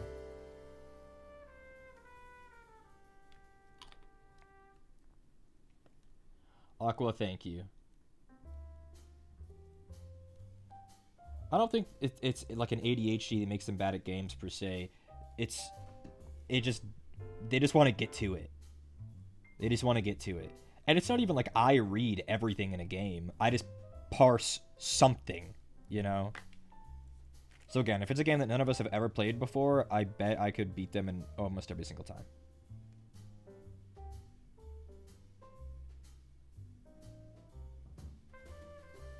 But it would have to be pretty specific if, because there are definitely times when I would lose. I don't know why these don't want to go together. It's not like I didn't trim something, but they don't want to fit.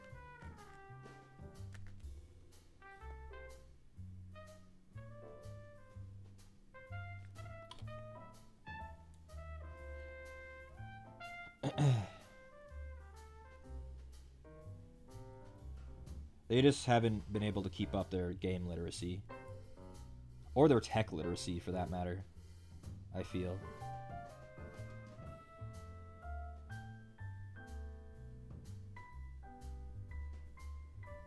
Are these the two parts that are supposed to go together, or am I doing something wrong? What part is this? What part am I holding in my hand right now?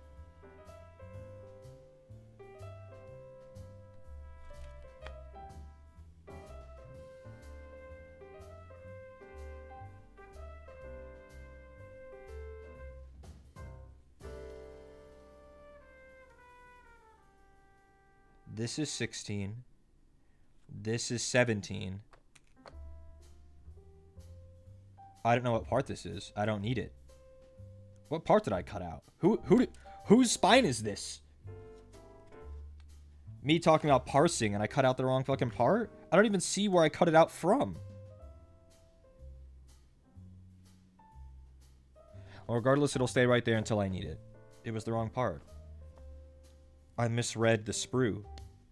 I needed 15. I thought I cut 15 out, and I didn't. It was the one next to 15 that I cut out. No wonder they wouldn't go together. I was like, this doesn't feel right. Goofy. It's because it wasn't. It wasn't right. It was, in fact, wrong. There we go. You saw a lot of friends still play video games? I feel like it would be rough if I didn't. But, like, anymore, I don't. I have Tanner. I have Tanner that plays video games. I have Grant that is moping around trying to find a game that's not Destiny 2. I feel so awful for him. Jason, but he only plays autism games that are for one person. Or Deadlock. So, I don't know. In my autism games, I mean, Jason plays Dwarf Fortress. He plays Factorio. He plays Roblox Tycoons.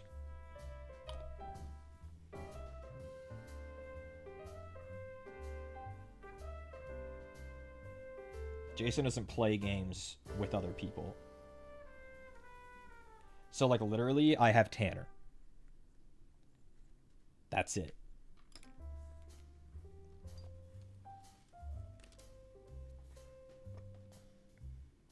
Bryn plays the games, but it's hard to find times when he's free at the same time that I am.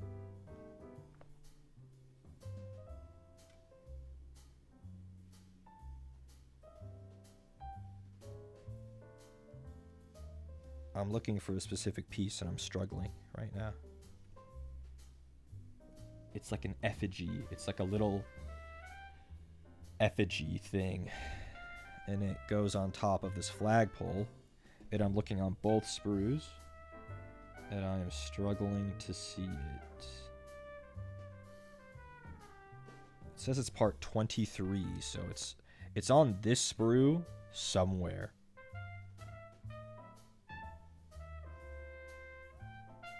There it is.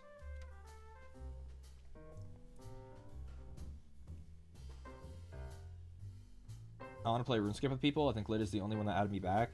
Freaklet plays a lot. Freaklet is on every day. Add the Freaklet. Demos is on sometimes.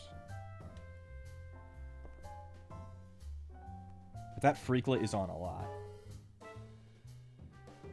tell my friends I play No Man's Sky, and they told me to play Mass Effect. I mean, Mass Effect is a great game, but that's not a game you play with your friends. Mass Effect is a solo game. So I get it. You want to play something with your friends, and they tell you to play Mass Effect, and that's frustrating. I get it. Yeah.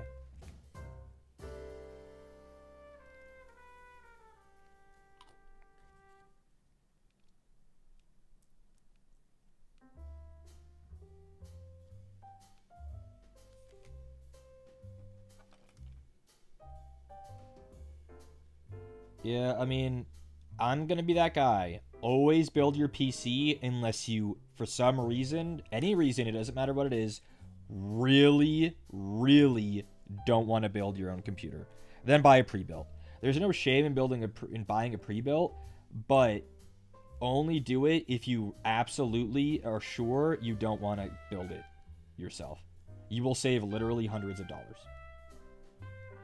Literally, like I'm talking like probably $300 to $500 on a computer with the exact same specs if you do it yourself.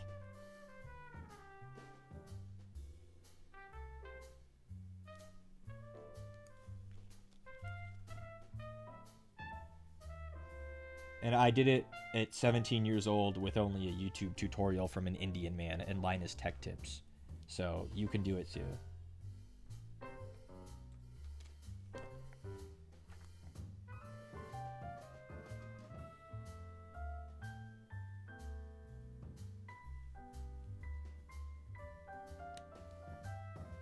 It's not tech literate enough to build your own computer. You don't have to be. That's the thing. There's nothing techie about putting a computer together. It's a big puzzle. It's just a big puzzle. You don't need to open up the BIOS. You don't have to do any fucking scary command prompt things. You're literally just putting pieces together. And I promise it's not scary. It seems scary because the pieces of the puzzle cost you hundreds of dollars, so I get it. Don't be an idiot. But it really isn't bad.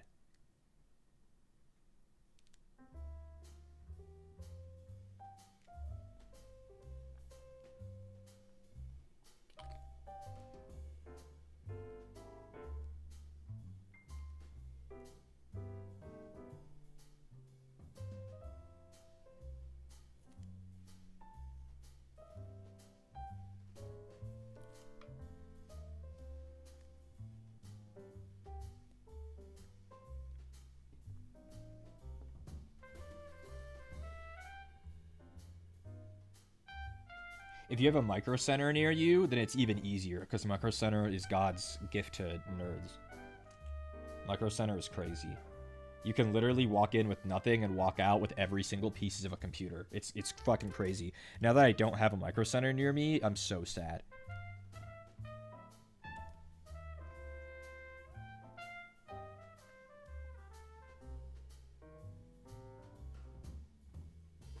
Alrighty, well that's 2.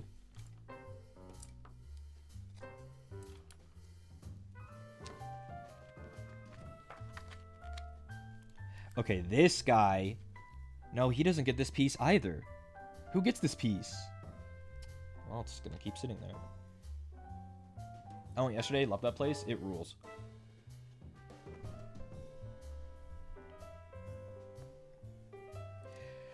This guy can have a drum or a spear. Do I give him the drum? I don't really know if I wanna. These guys are like bodyguards. I get having a standard, but I don't know if they should have a musician.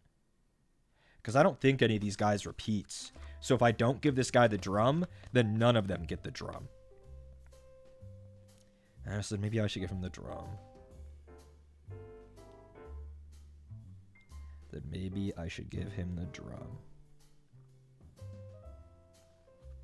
Yeah, there'll be 9 spearmen, so he can have a drum. Have a drum, little fella.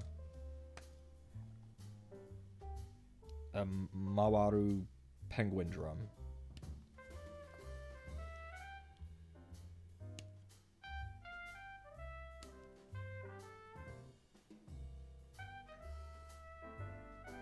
Price versus longevity. Yeah, you want to find that balance where you're future-proofing, but then also not buying something that is going to last you like fucking 40 years or whatever, right? You don't need to buy that. That'll cost you a fucking arm and a leg.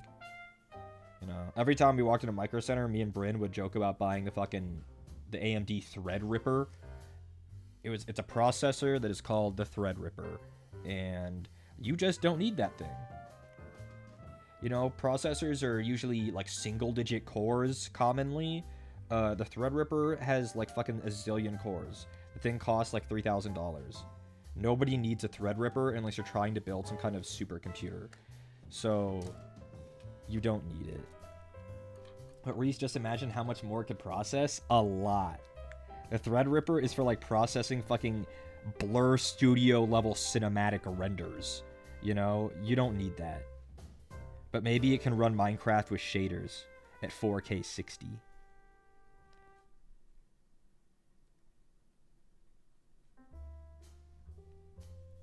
Yeah, but look up the Threadripper if you want to laugh. It's funny. The Threadripper is the most hilarious name they could have given it. It sounds so aggressive when it's just a little square.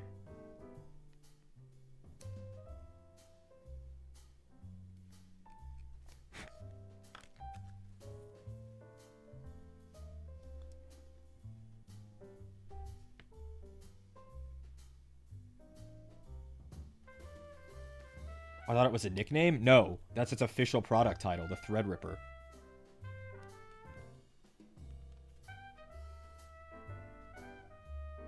And it's a gigantic fucking beast of a processor. I've never met someone who owns one. And I've met like big streamers, right? And it's like none of them have it. Most of them don't even know what it is. Because it's just such a niche product.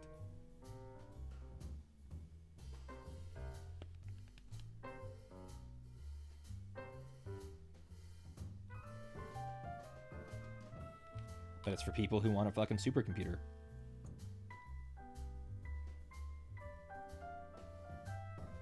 And you can get one with the Threadripper.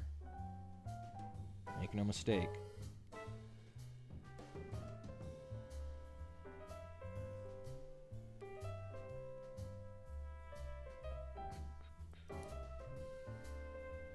I don't know why I'm struggling to get these to go together right.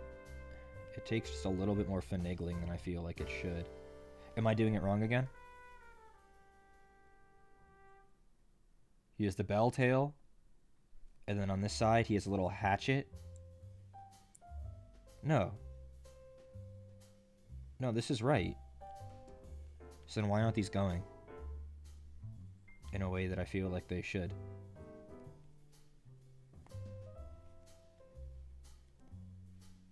There's a gap.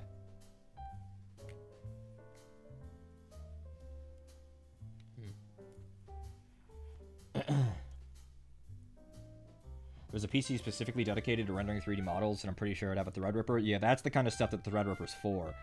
Like heavy-duty 3D processing.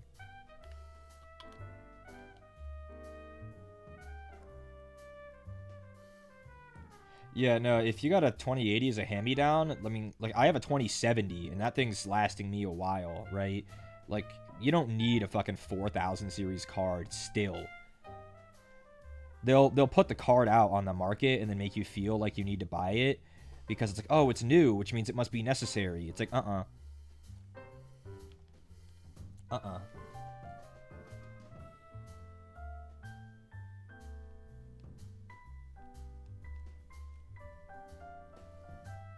Why? Why doesn't this go? Is this the right front? Is this the right front? Is that the problem? What am I doing? It's the wrong front. How did I do this twice? It's the wrong front. What did I cut out? I'm so dumb. That's 2 pieces that I have sitting out.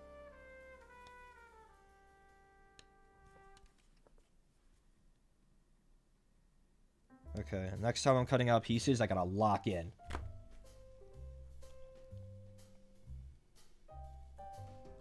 Because I'm apparently fucking them up.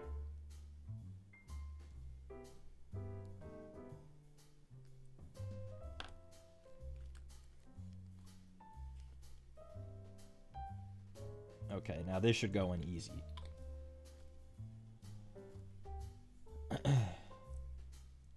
Yeah.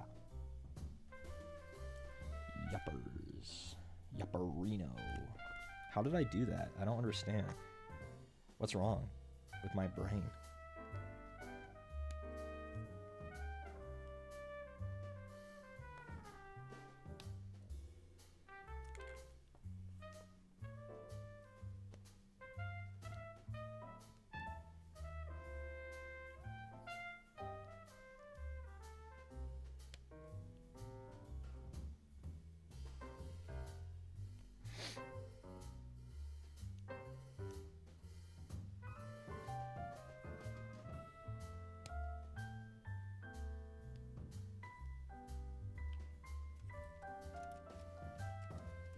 Okay. Running the optimal build of having a decent PC but using my laptop for everything. Do you mind answering why you would do such a thing?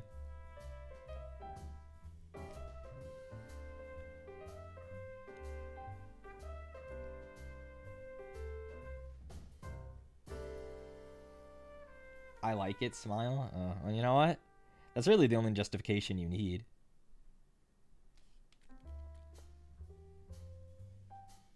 But you know me, I'm a certified laptop hater. I'll kidnap 1,000 laptops before I let this company die type beat, you know?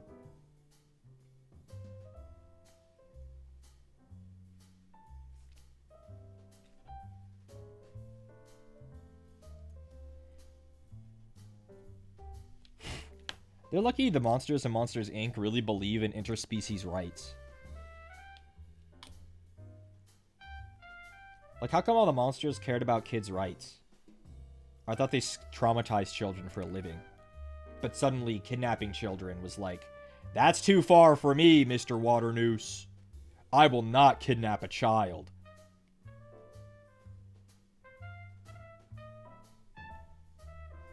You know? I never really thought about that before. How come every monster in their society is like, you know what? That's where I draw the line.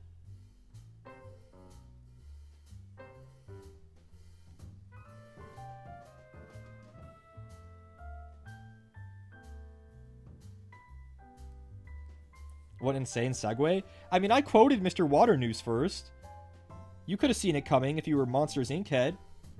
I'll kidnap 1,000 children before I let this company die. And they have him recorded. And because they record that, everyone's like, oh, I can't believe it. He kidnaps children? Why do they care? Why do they give a shit? I mean, if they force you to kidnap an alien child, how would you feel? I would feel okay if my entire society's power grid ran on the juices that alien secretes. Like, I don't know.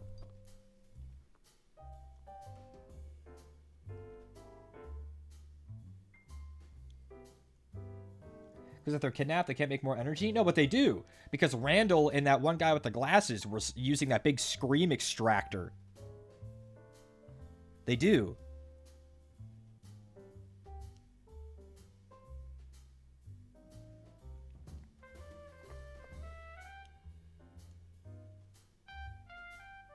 They're also definitely afraid of children.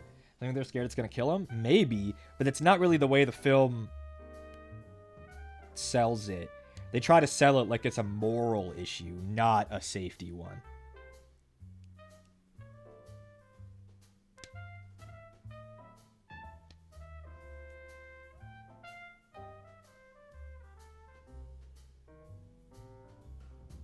I really like Mr. Waternoose's design. The big crab legs.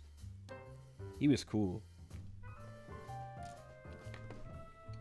Do you think monsters understand the concept of children aging out of being scared? I don't know. There's a lot of questions raised by Monsters, Inc., I think. And instead of making another film that would answer those questions, they made, what if the monsters were in university? I think our child audience will really identify with them being in university. I've never seen Monsters University. I'm sure it's doo-doo.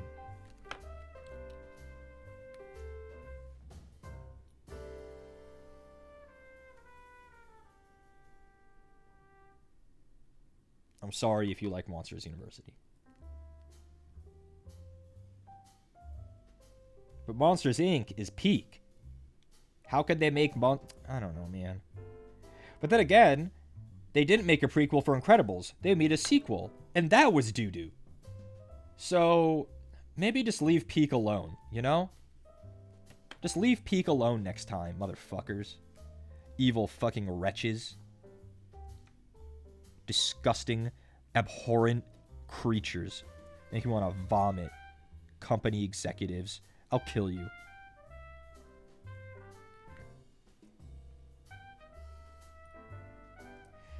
Incredibles 2 wasn't total shit? Yeah, but Incredibles 1 is uber peak, and Incredibles 2, you're just like, okay. You know? Yeah, it's all about Elastigirl's giant ass, but that's not enough as it turns out. You would imagine that it would be, but it turns out it's not.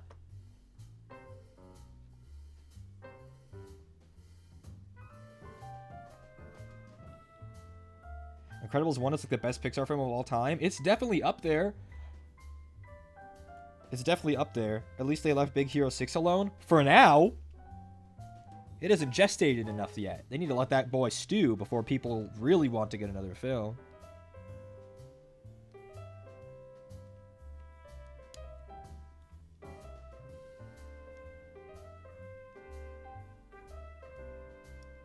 I think WALL-E is WALL-E Pixar or is WALL-E DreamWorks?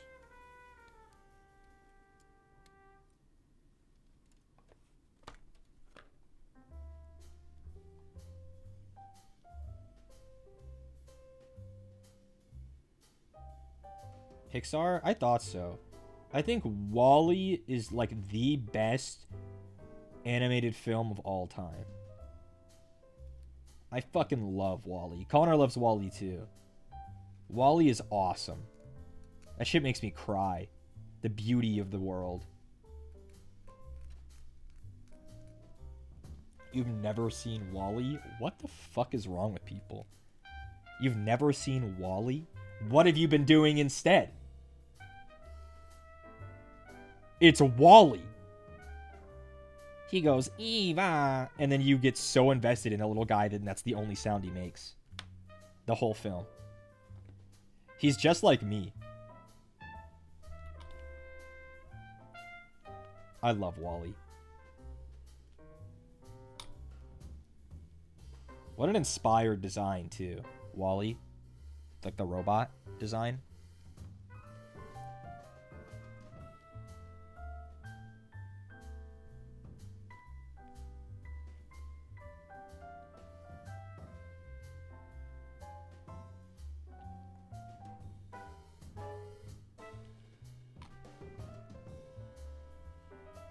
How come they made Eva so fucking hot? Eve was so hot for no reason. If you see the film, you'll understand. How could they do that? And how is that something that is like you get it? Like I say that sentence and it makes sense. You're like, yeah, bro, how did they do that? And then you look at what Eve actually looks like, and she's an egg with two little flaps for arms. And you just go, you lick your lips. You go, God damn. It's all in her voice and like her body language, even though she's a little egg. How'd they do that?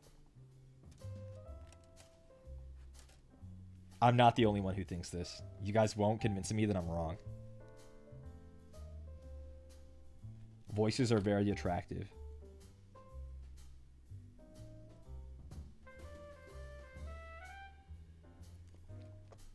I still haven't used whatever the fuck this is.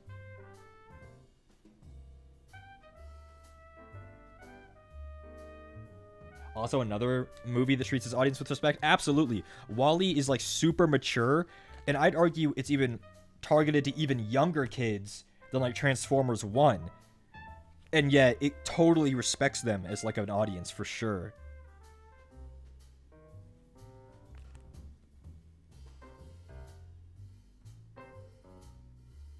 I feel like this piece is for the alternate sergeant.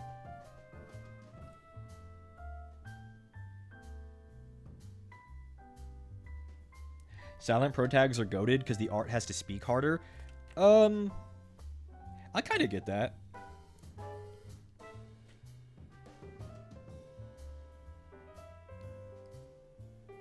Kind Is it kind of fucked up they should have killed like 100 superheroes in The Incredibles? Yeah, that also respected the audience. Meant for literal 7-year-olds, and he goes through a whole list of people that were fucking executed by robots.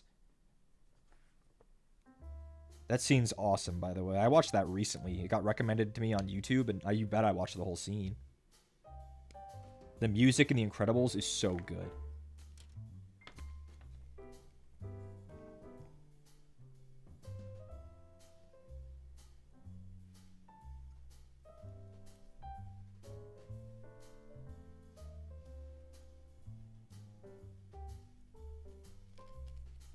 I think if I was the Incredibles universe, I think I would be Syndrome. He was kind of spitting. He was kind of spitting. He was going about it the wrong way, but my man was kind of spitting. Just like, and without saying any spoilers, if I was in the Transformers universe, I would have ended up as Megatron.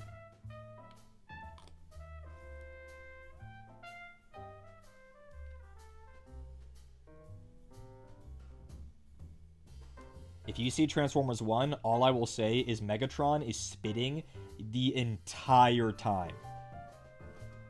He is spitting the entire time.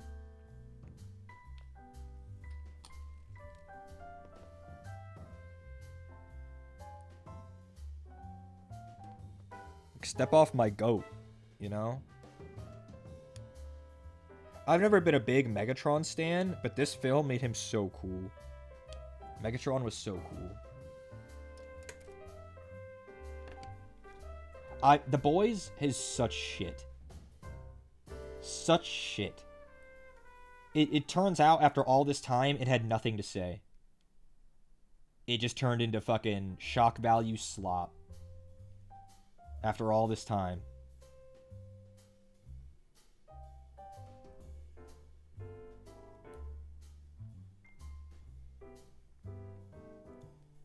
And that's something that's supposed to be made for adults. But The Boys is just the adult version of poo-poo joke. But instead of poo-poo joke, it's pee-pee joke. And by pee-pee, I mean penis. And that's it. That's The Boys.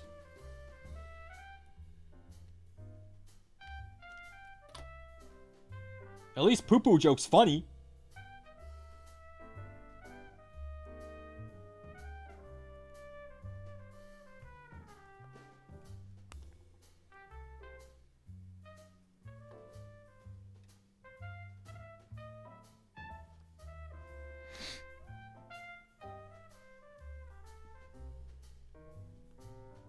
That you disagree with? I don't know. I don't know. What? You disagree that The Boys has turned into just sex jokes, or disagree that poo-poo joke is funny? Pee-pee jokes way funnier than poo-poo jokes? I'm not talking about like pee-pee like toilet pee-pee. I'm talking pee-pee like sexual pee-pee. I can only see so many giant penises in The Boys before it's just is exhausting. And that applies way too often in that show.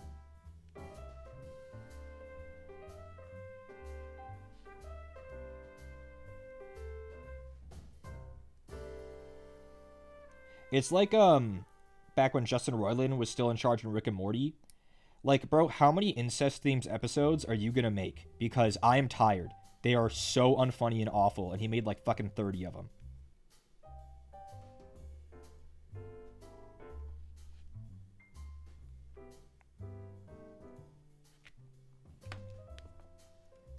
That's The Boys.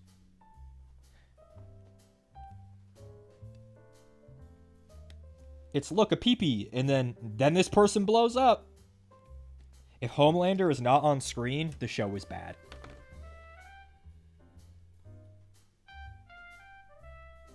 Anthony Starr carries The Boys so hard.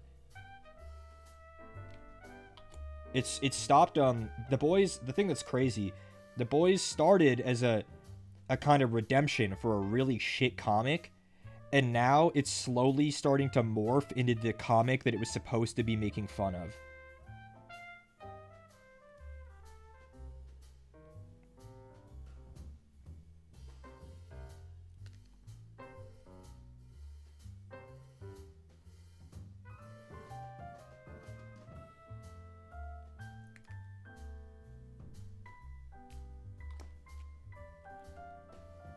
Because the comic, I don't know if you guys are familiar at all with the boys' comic. It is just abhorrent. Homelander's the guy who says yummers? Absolutely, he's the guy who says yummers. He goes, yummers.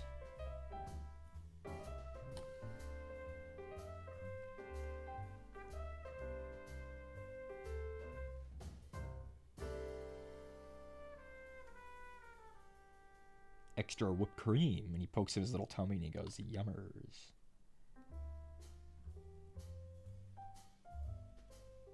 And it's actually very scary because you are literally not sure if A-Train is going to survive that conversation. Or Homelander goes yummers and pokes him in the tummy.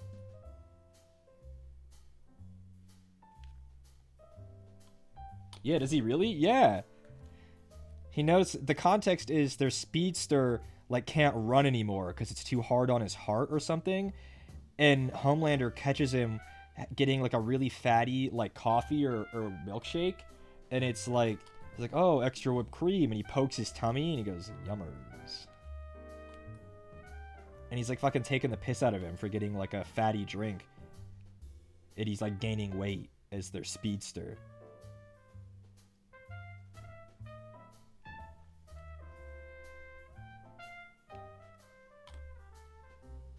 Finally at the block party, and so far it's really fun. Free food is fun, yeah. I am glad you're enjoying. Hoping to find the boys. I literally don't think they're there. I would be shocked. I'll be honest with you. I am not aware they even went. I don't even think they have tickets. Oh, that's pretty funny. No, absolutely. If Homelander is on screen, The Boys is a good show. Similarly, if Soldier Boy is on screen, The Boys is a good show. Any other time, Butcher is trash, Huey is trash, Starlight is trash. They're all trash. I hate them. I hate the boys part of The Boys. Thought it was a meme? No, it's just quoting the show. It is a meme, yes. But it's a direct quote.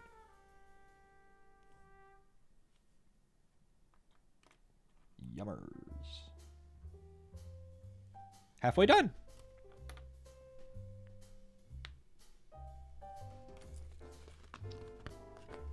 Not Carl Urban. Carl Urban is great, but Butcher is like, you can't do anything if the writing is trash. Then The Boys get a spin-off cartoon? I don't know. I know they got a spin-off show. There was the college one, the Class of V or whatever. The Monsters University for the boys. What piece did I just cut out just now? 53. I didn't need 53. That goes to the next guy. What the hell's wrong with me today? I usually am not like this when I'm assembling. I think I'm yapping too much. For once, we have a very engaging yap session during stream, and so I'm distracted. I became distracted. I didn't think that was possible. Neither did I. Said The Vision. From hit movie Avengers Civil War.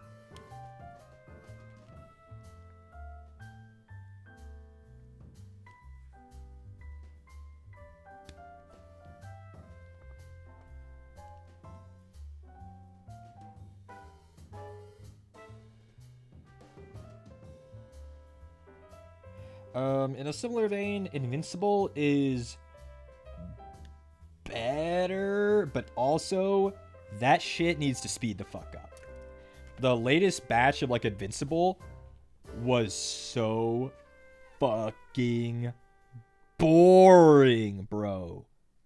Oh my god, it was so boring.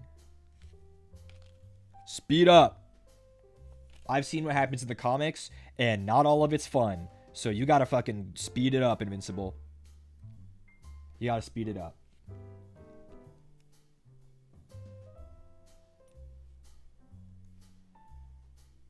Gotta speed it up. And also, the thing about Invincible is Glenn Powell, love him. If Omni-Man's not on screen, the show is suffering.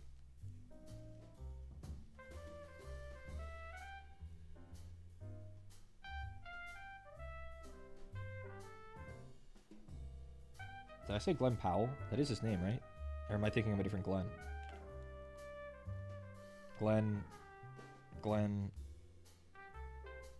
Or am I calling him Glenn because that was his character in The Walking Dead? What is the fucking actor's name?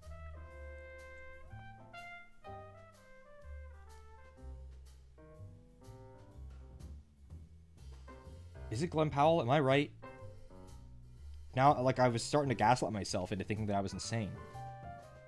Stephen Yeun, thank you, Lid. I was thinking Glenn because Walking Dead Glenn, the fucking the role that made his, like, the jump started him. Why'd I call him Glenn Powell? They're not even similar. Connor would laugh at me. That's all right. I should remember Stephen Yeun because Connor and I always just say that half of his characters are just Landon. If you guys have ever seen the show Beef, that's just Landon. They've talked about it before on the podcast.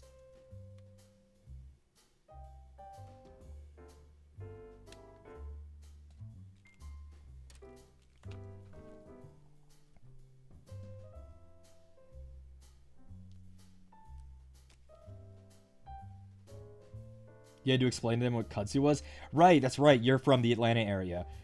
That show, especially the early seasons, it's like, oh my god, I've been there. Oh my god, I've been there. Oh my god, I've been there. Like the whole show in the first season, especially the first couple. And the fucking kudzu. Kudzu fucking everywhere.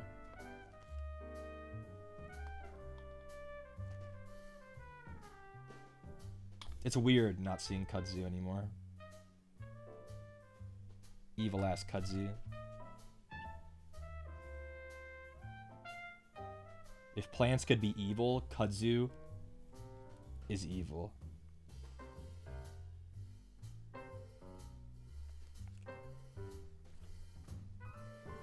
Fuck, I was trying to quote Heart of Darkness again, but I forgot. I need to rewatch the Green Hell trailer, where they quote Heart of Darkness. Never even read that book. Yeah, for those who don't know, kudzu's like an invasive vine that is like all over the southeast, and it's like a constrictor vine, and it like grows all over fucking everything. So in like the early seasons of The Walking Dead, you can see it all over.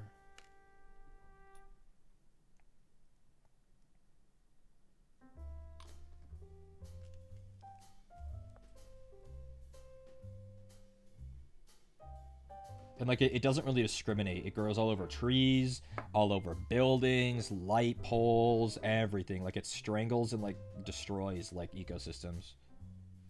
Kudzu is evil.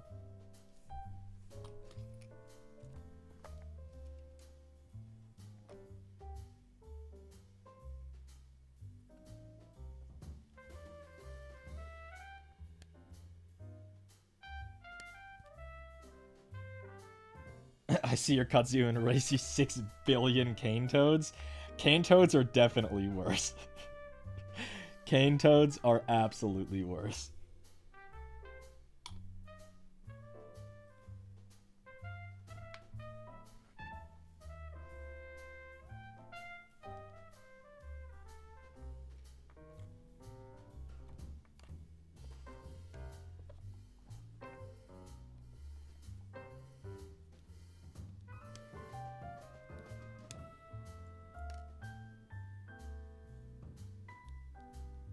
Oh, this guy's got a pretty dynamic pose compared to the other ones. He's kind of like stepping forward. The others are kind of at attention. 6 billion cane toads. I bet that isn't even hyperbole.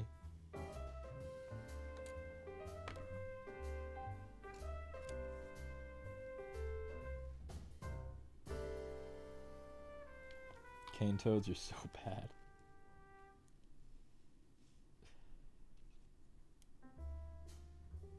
You can eat kudzu? No way it's like super like delicious or like good for you or anything. It's probably just hella fiber.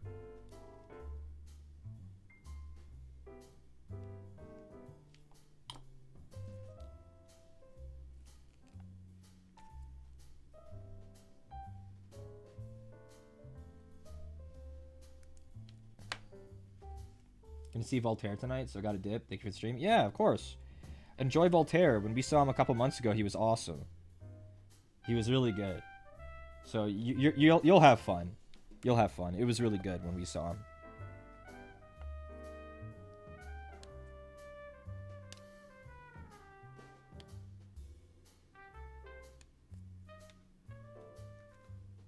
Oh, you saw him before? Well, then that's good. Then you already know you're gonna have fun.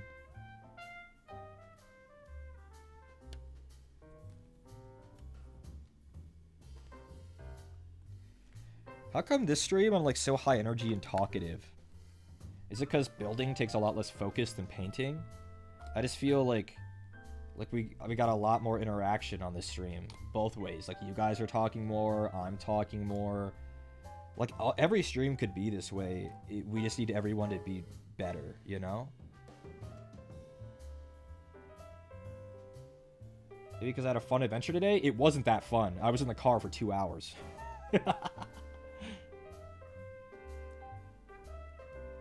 I'm always talkative. Not everybody does their part, me included. When I get painting, I get real quiet.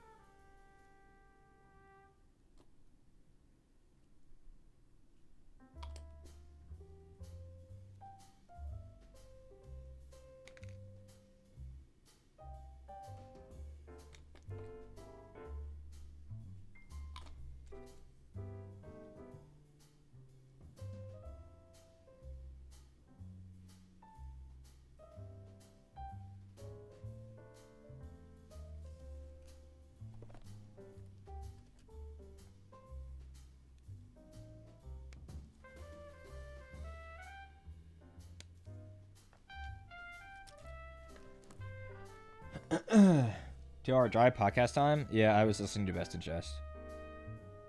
I drove 20 minutes to Warhammer. They were closed. I drove like 20, 30 minutes to the second gaming store that I went to earlier in the week, and they didn't have any of the new Skaven models for some reason. So then I drove 30 minutes again to another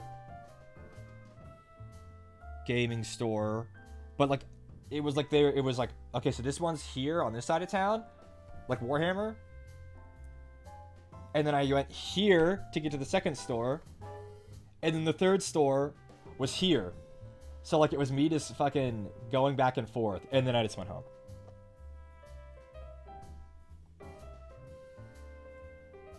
So it was just about 2 hours total. It was like 4 to 6. Triangulating your location? Yeah.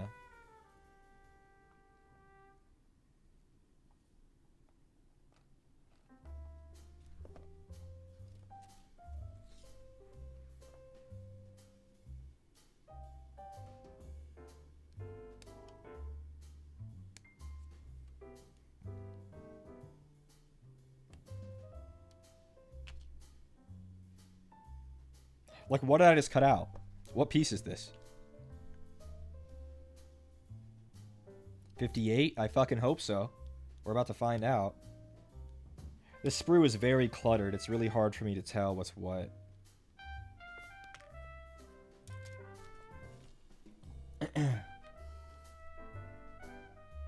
11 p.m. My boss finally approved my time off request I put in 2 weeks ago. That's kind of... Why does it fucking take so long? My old job is that way too. Sometimes I'd have to go so far and be like, hey, I put in a time off request 11 days ago. You seen it? And then I would watch them open their laptop and approve it instantly. Why did it take so long then?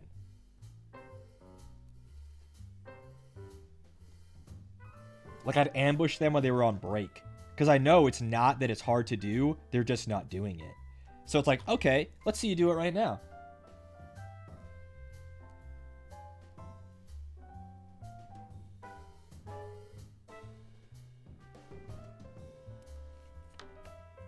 Yeah, when there's someone in charge and you really like them, but then there's part of you that's like, damn, I just wish they weren't bad at their job sometimes. Yeah, I get it. Which is why I became the person who would do the job instead. But that has its own hell. its own green hell.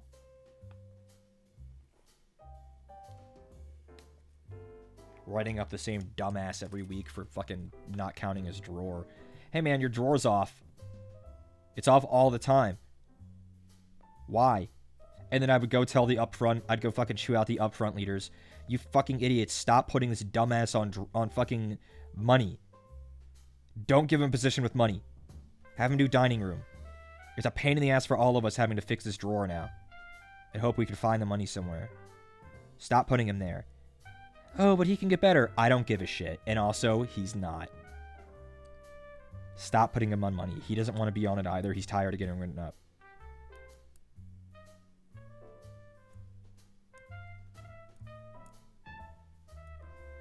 I want my bonus, so stop, fucking up our revenue.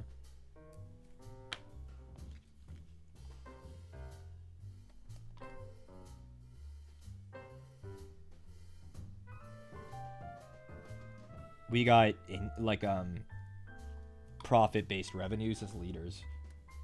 So, some of us were fucking sweating for that shit.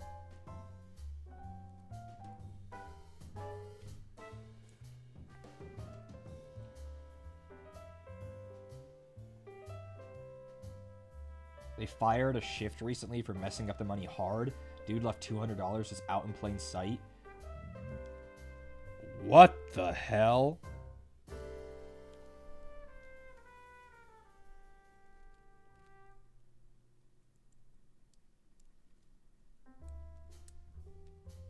Yeah, I've never seen a drawer messed up that bad. I've seen a drawer like $100 off, but it was always because it's like, oh, sorry, we just misplaced the bill. It's right here. It was never like money was almost never actually, like significant amounts were never missing. It would always turn up. It would be a pain in the ass.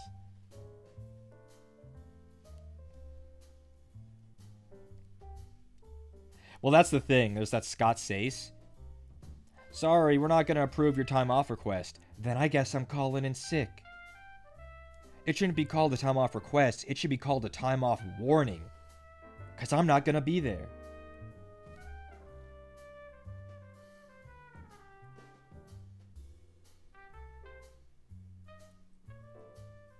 Why can't I get this piece in? This is the correct piece. This is the right piece. I'm looking at it. This is right. This is the Skaven with the little...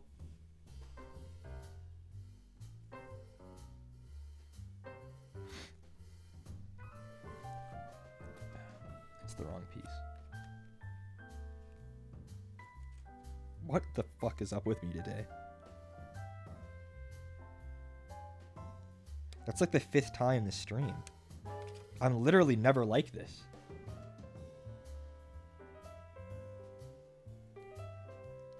That time I didn't cut out the wrong piece. Technically I did, but I was looking at the wrong one on the instruction.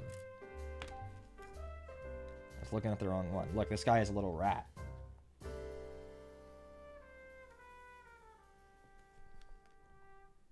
It's been a long time since I streamed assembly. That might be part of it too. I tend to like to assemble in my own time. Yesterday when I was painting, I had my phone up. I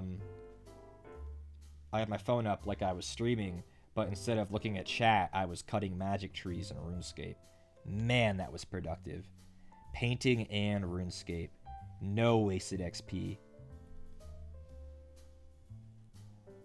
I've just started to commit to the woodcutting grind because it's super AFK. So I might as well just do it while I'm in the mood to grind out woodcutting. I'm almost 76 woodcutting now.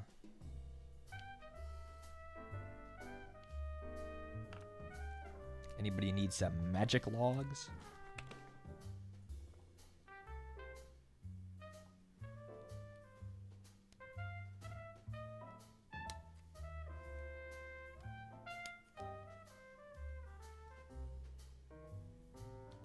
How do we know you're not always like this? I mean, I wasn't in the old assembly streams. I know it's been a while, but maybe my dementia's starting to kick in. It runs in our family, and Connor's, like, worried about it. Like, bro, I think I can already feel it. No. No, I don't think so.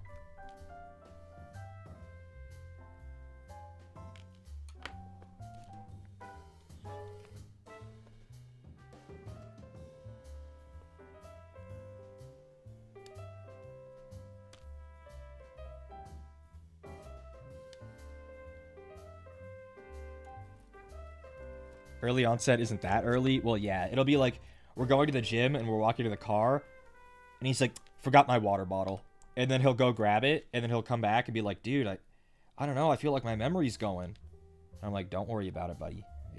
It's normal to forget things." He just worries. You guys know how he is. He's just a worried little guy.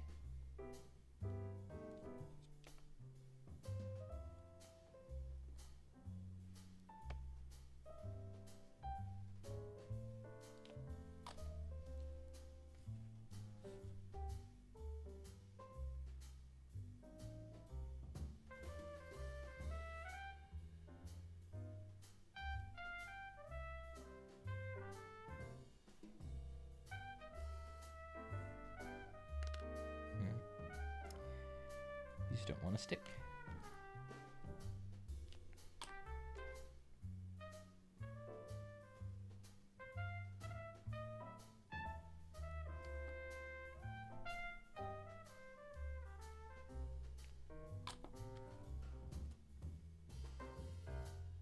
There we go.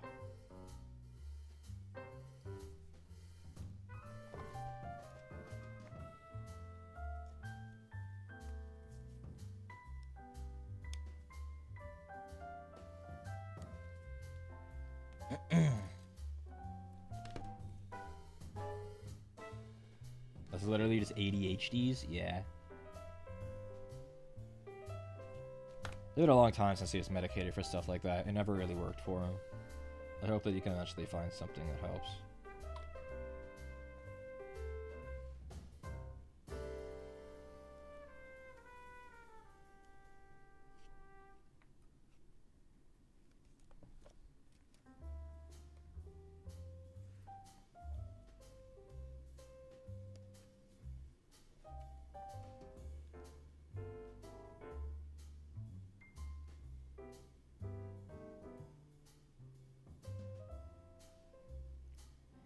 Yeah, our mom got on Adderall, and she's not going back either. I feel like Connor should try it again. Like, maybe a different dose, or maybe extended release or something. But, you know, it's up to him. I'm not going to pressure him into doing anything. I think if it'll help him with his anxiety, though, he should definitely do it. Because I think that's the worst for him and everyone else. It's the anxiety. Not necessarily the ADHD. I don't think that bothers him very much. We'll see.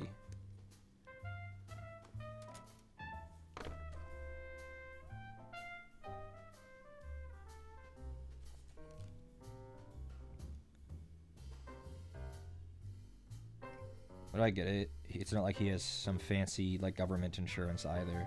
It's annoying to get shit like that done.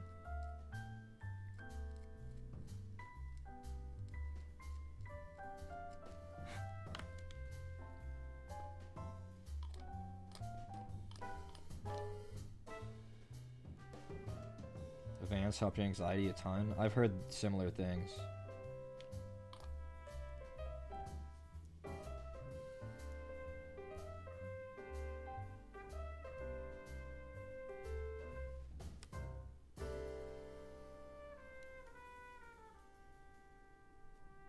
Didn't it take him a few months? It was January hospital, and we got the bills like last month.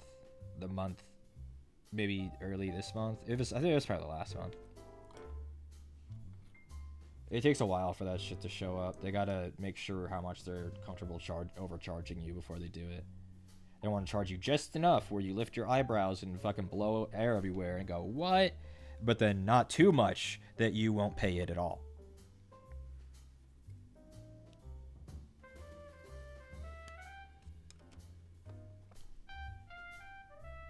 Like, I swear, if I got something done and the hospital sent me a bill for $100,000, they're not seeing a penny of that.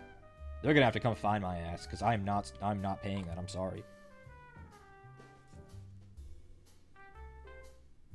I don't know who you think I am, but I am not capable of paying that.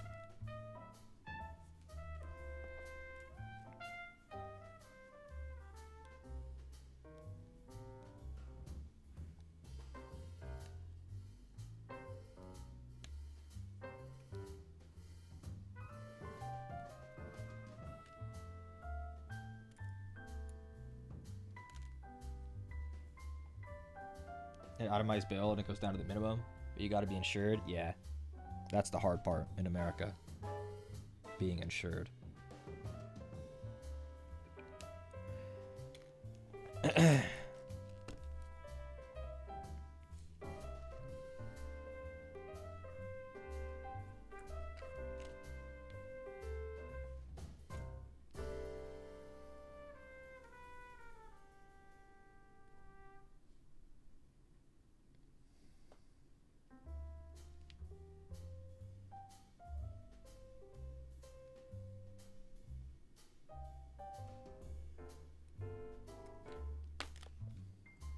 I think we only got one more after this guy.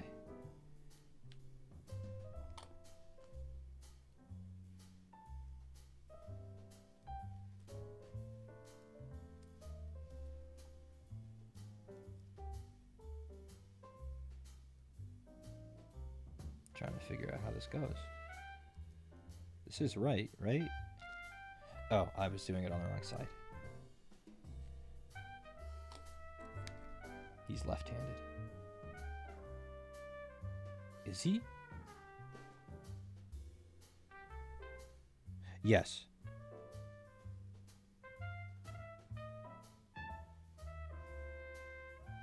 Or is this right-handed?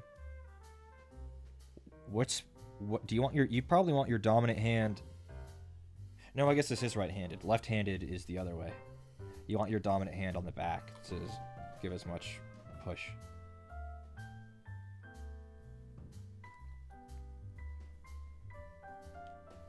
I think at least one of them was left-handed, though.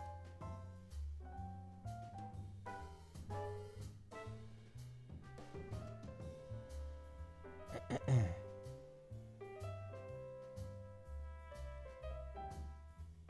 was trying to get this to fit.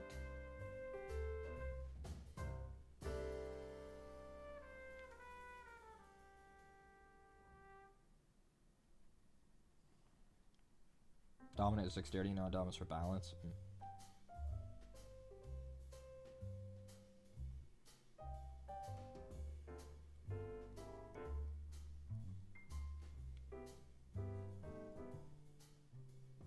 You see, now why did that come off instantly after I held it together for like 20 seconds, huh? You want to tell me something, Games Workshop? You got your anti-magic glue fucking release on these models?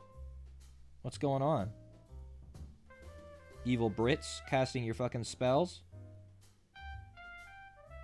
Your long history of druidic rituals? Evil Brits?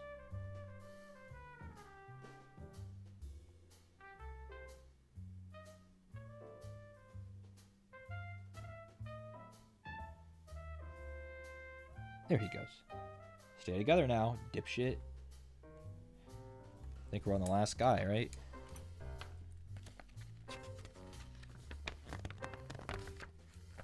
Ta-da! The last guy.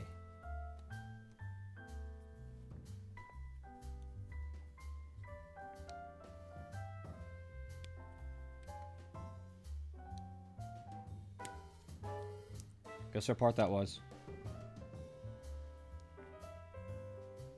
Be careful, it might be too funny.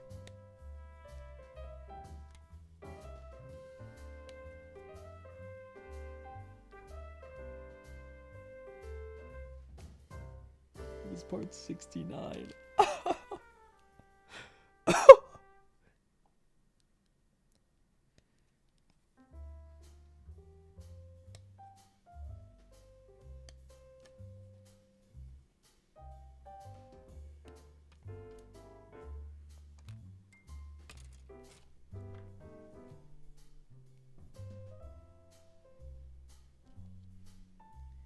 Yeah, I think tomorrow I'll probably try to paint one of these guys, do like a little test model, and then maybe the day after that we'll paint some on stream.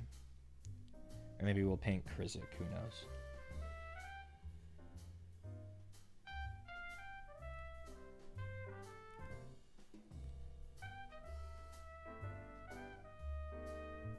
I do really like all my Skaven. I want to get them painted in the cabinet. We only have a few in there right now.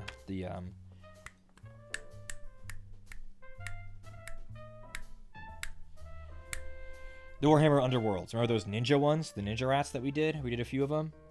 Remember those? We do have those done. They're technically part of the Skaven force. Can you do the test in Discord? I might. I'll think about it. I'll think about it.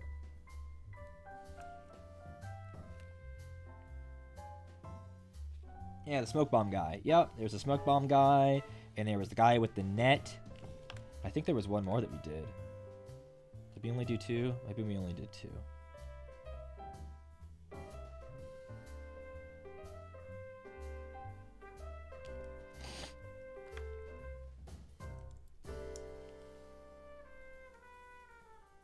I like how you snap like a jazz guy at a jazz club, getting into the rhythm.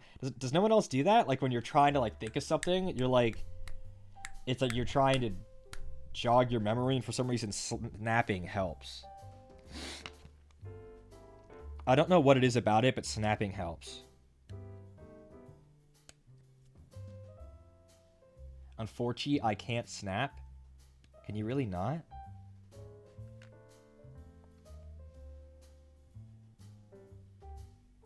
Snapping is my go-to. Sometimes I draw my fingers on the table, but snapping is what I always do.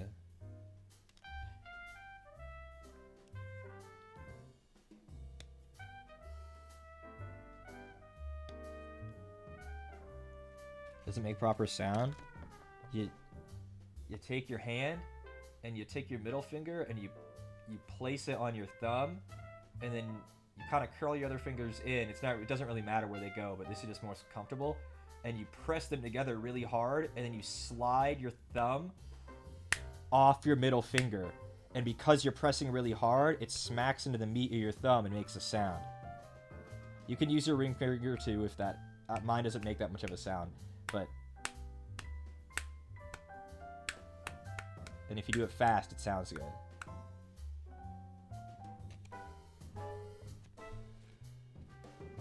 I kind of got it. It just takes a little bit of practice. But that's literally all it is. Life changed. Yep. There you go. So we got a few extra parts. I'm actually surprised at how many extra parts there are. We got 3 spears. Never mind. We have... No, yeah, we got 3 spears, a half of a body, some arms, and a few heads. Interesting.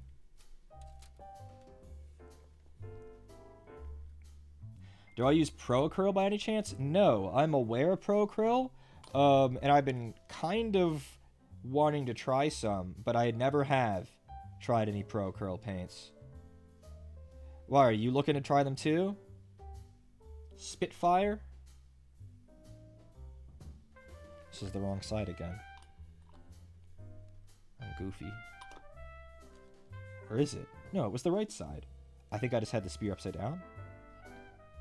Yeah. It's like this. No, I was looking for a color recommendation for painting a cloak. What color cloak? I can recommend Army Painter and Citadel. And that's it. So all your Citadel in the trash and force yourself to switch. I don't necessarily blame you. Don't blame you. Black Templars. What, so it's going to be what, like red? Cream. That's hard.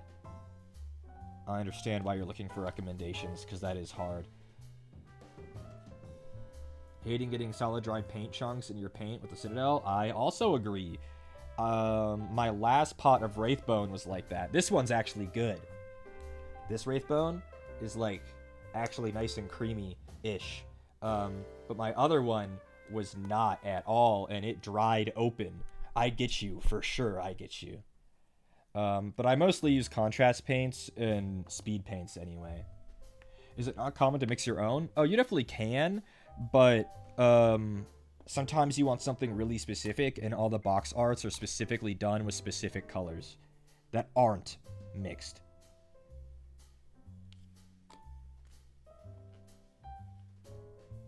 Because, like, if I want my Imperial Fist to look like a box art Imperial Fist, that boy's Imperial Fist speed paint or Averland Sunset layered.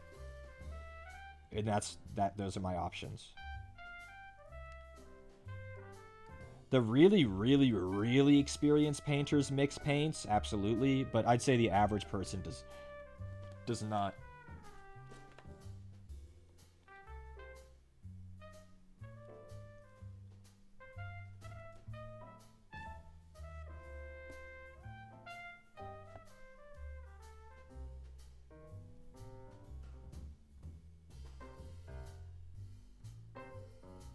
Alrighty, well, that's all the storm vermin.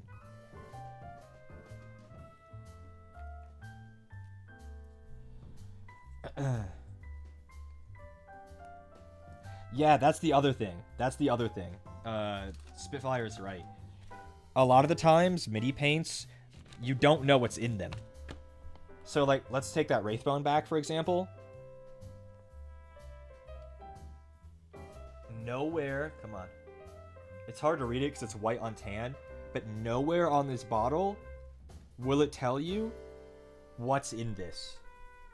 So if you know pigments and color mixing, what do you get when you mix this with something? You literally don't know until you do it, because none of the pigments are single pigment paints.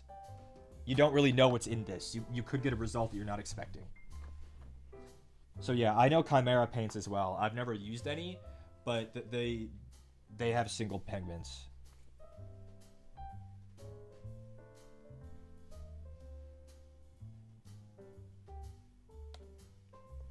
I think God, what else?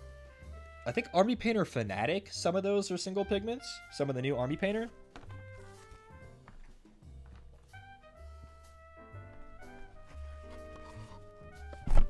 Ooh, bump my mic. I don't know if you used Army Painter Spitfire, but Army Painter Fanatic is really good. I don't know exactly on top of my head which one would be a good cream color using that, but like if you do that and like put some like Army Painter like strong tone or something over it, you could get like or a sepia tone. You could get a good cream color from that. But off the top, I don't know the Fanatic cream.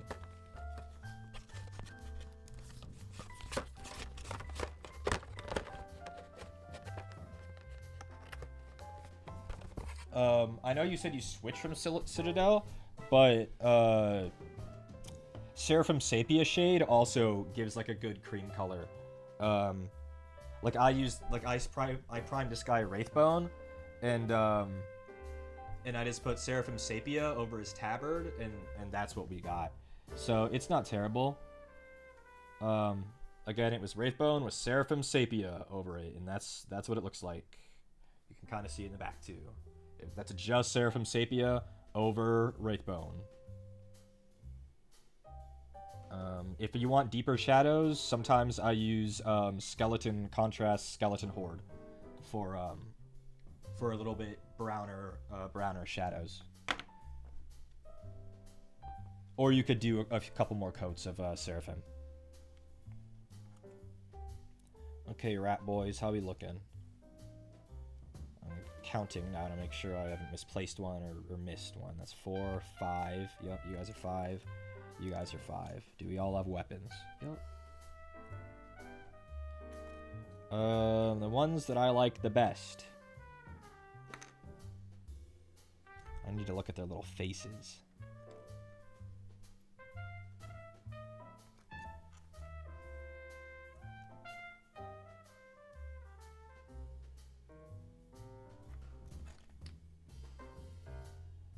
They're so cute. They got like little fuzzy faces, like more fuzz than the clan rats do. Oh, this came off your foot, mister. Like, I guess the clan rats are kind of fuzzy. There's just something about the storm vermin that are cuter. His little foot rat fell off. I gotta glue that back on. It was seeming iffy when I glued it on the first time, so let's try again.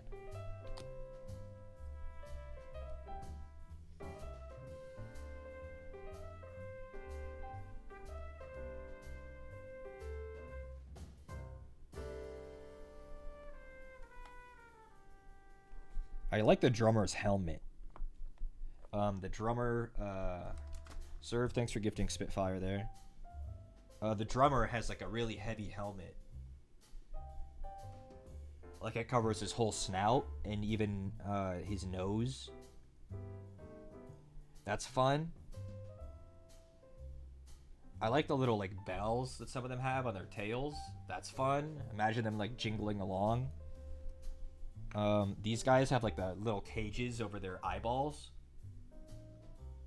so they don't get stabbed in the eyeball. The banner holder doesn't have a helmet at all. Look at his cute little face. But yeah, my whole thing is, like, when we painted this guy the other day, I'm not that happy with the way his fur turned out. It's a little too dark. So I want to do another test model or two to really try to lock in how they're gonna look. Don't know if I'm gonna keep this guy this way or if I'm just gonna reprime him. I'm not sure. But I definitely need to do another couple test models of clan rats. Could I dry brush? Absolutely. Absolutely. I'm not sure if I want to, though. We're still figuring it out. We're still figuring it out. This guy's so cool. Kritok? Look at his big belly. And his little rat friends. And his big standards on his back. Light dry brush, highlight adds so much. It definitely does. But it just depends on if I have a tone or something that I like for them. But yeah, all of these are brand new kits. They came out today, and that's why they're so crispy. Like, they have so much little detail, but it's not like I need a tiny, teeny brush. It's just like stuff like the chainmail. The way that's just sculpted is, like, so good. It's so crisp. God, that's crisp. But yeah. Brand new sculpts. And I went to the damn Games Workshop, and they were closed on the day a bunch of new stuff came out. Why is that, buddy? Knock knock, hire someone else to run this store because I'm mad now. I'm mad. I'll run the store. Hire me instead. I'll run the store. It can't be that hard.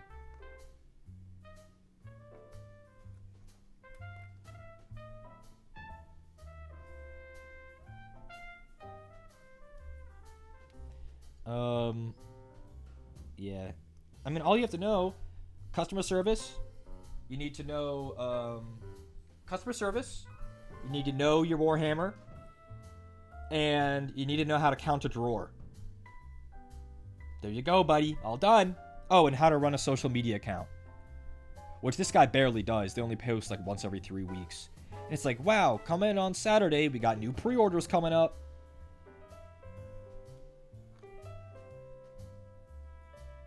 So, yeah. Restreams turn into an advertisement for GW Shop. I'm already a GW advertiser. They just don't pay me. You can't get that many customers per day? You probably don't. And I would just sit behind the desk and paint my fucking shit. I would just steal the paints. Okay, Games Workshop, if you're watching, it's not stealing. I'm taking from the stock to test. I'm testing the paints.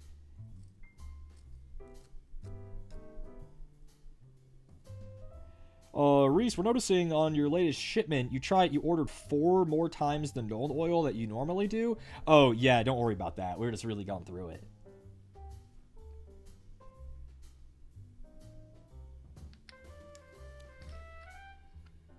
Doing truck at Chick-fil-A was sincerely awful, by the way.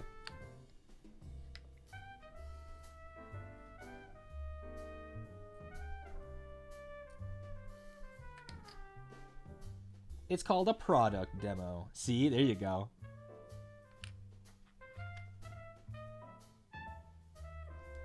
Doing truck at Chick-fil-A, our location got $16,000 worth of truck every morning. And that was truly awful. And because I was a leader in the kitchen, sometimes it would be my job when the people who were normally ordering truck couldn't do it. Awesome, thank you. I definitely didn't need another responsibility. Awesome. Okay, well, that was today's stream. It was fun. It was a few hours long.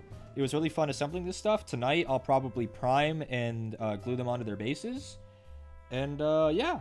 I won't stream tomorrow, for sure. I'm not streaming tomorrow. But, I'll see you guys... See you guys Monday.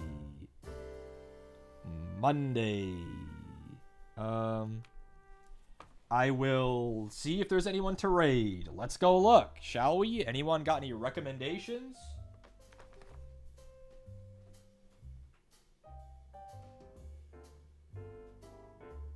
Yeah, because I got...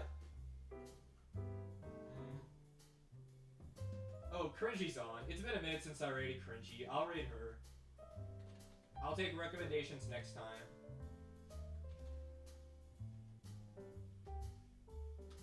Okay, go see Cringy, everybody. Bye. Bye, everybody. Thank you for hanging out. Bye. Thanks for the gifts and the hanging out. Going here now. Bye, everybody.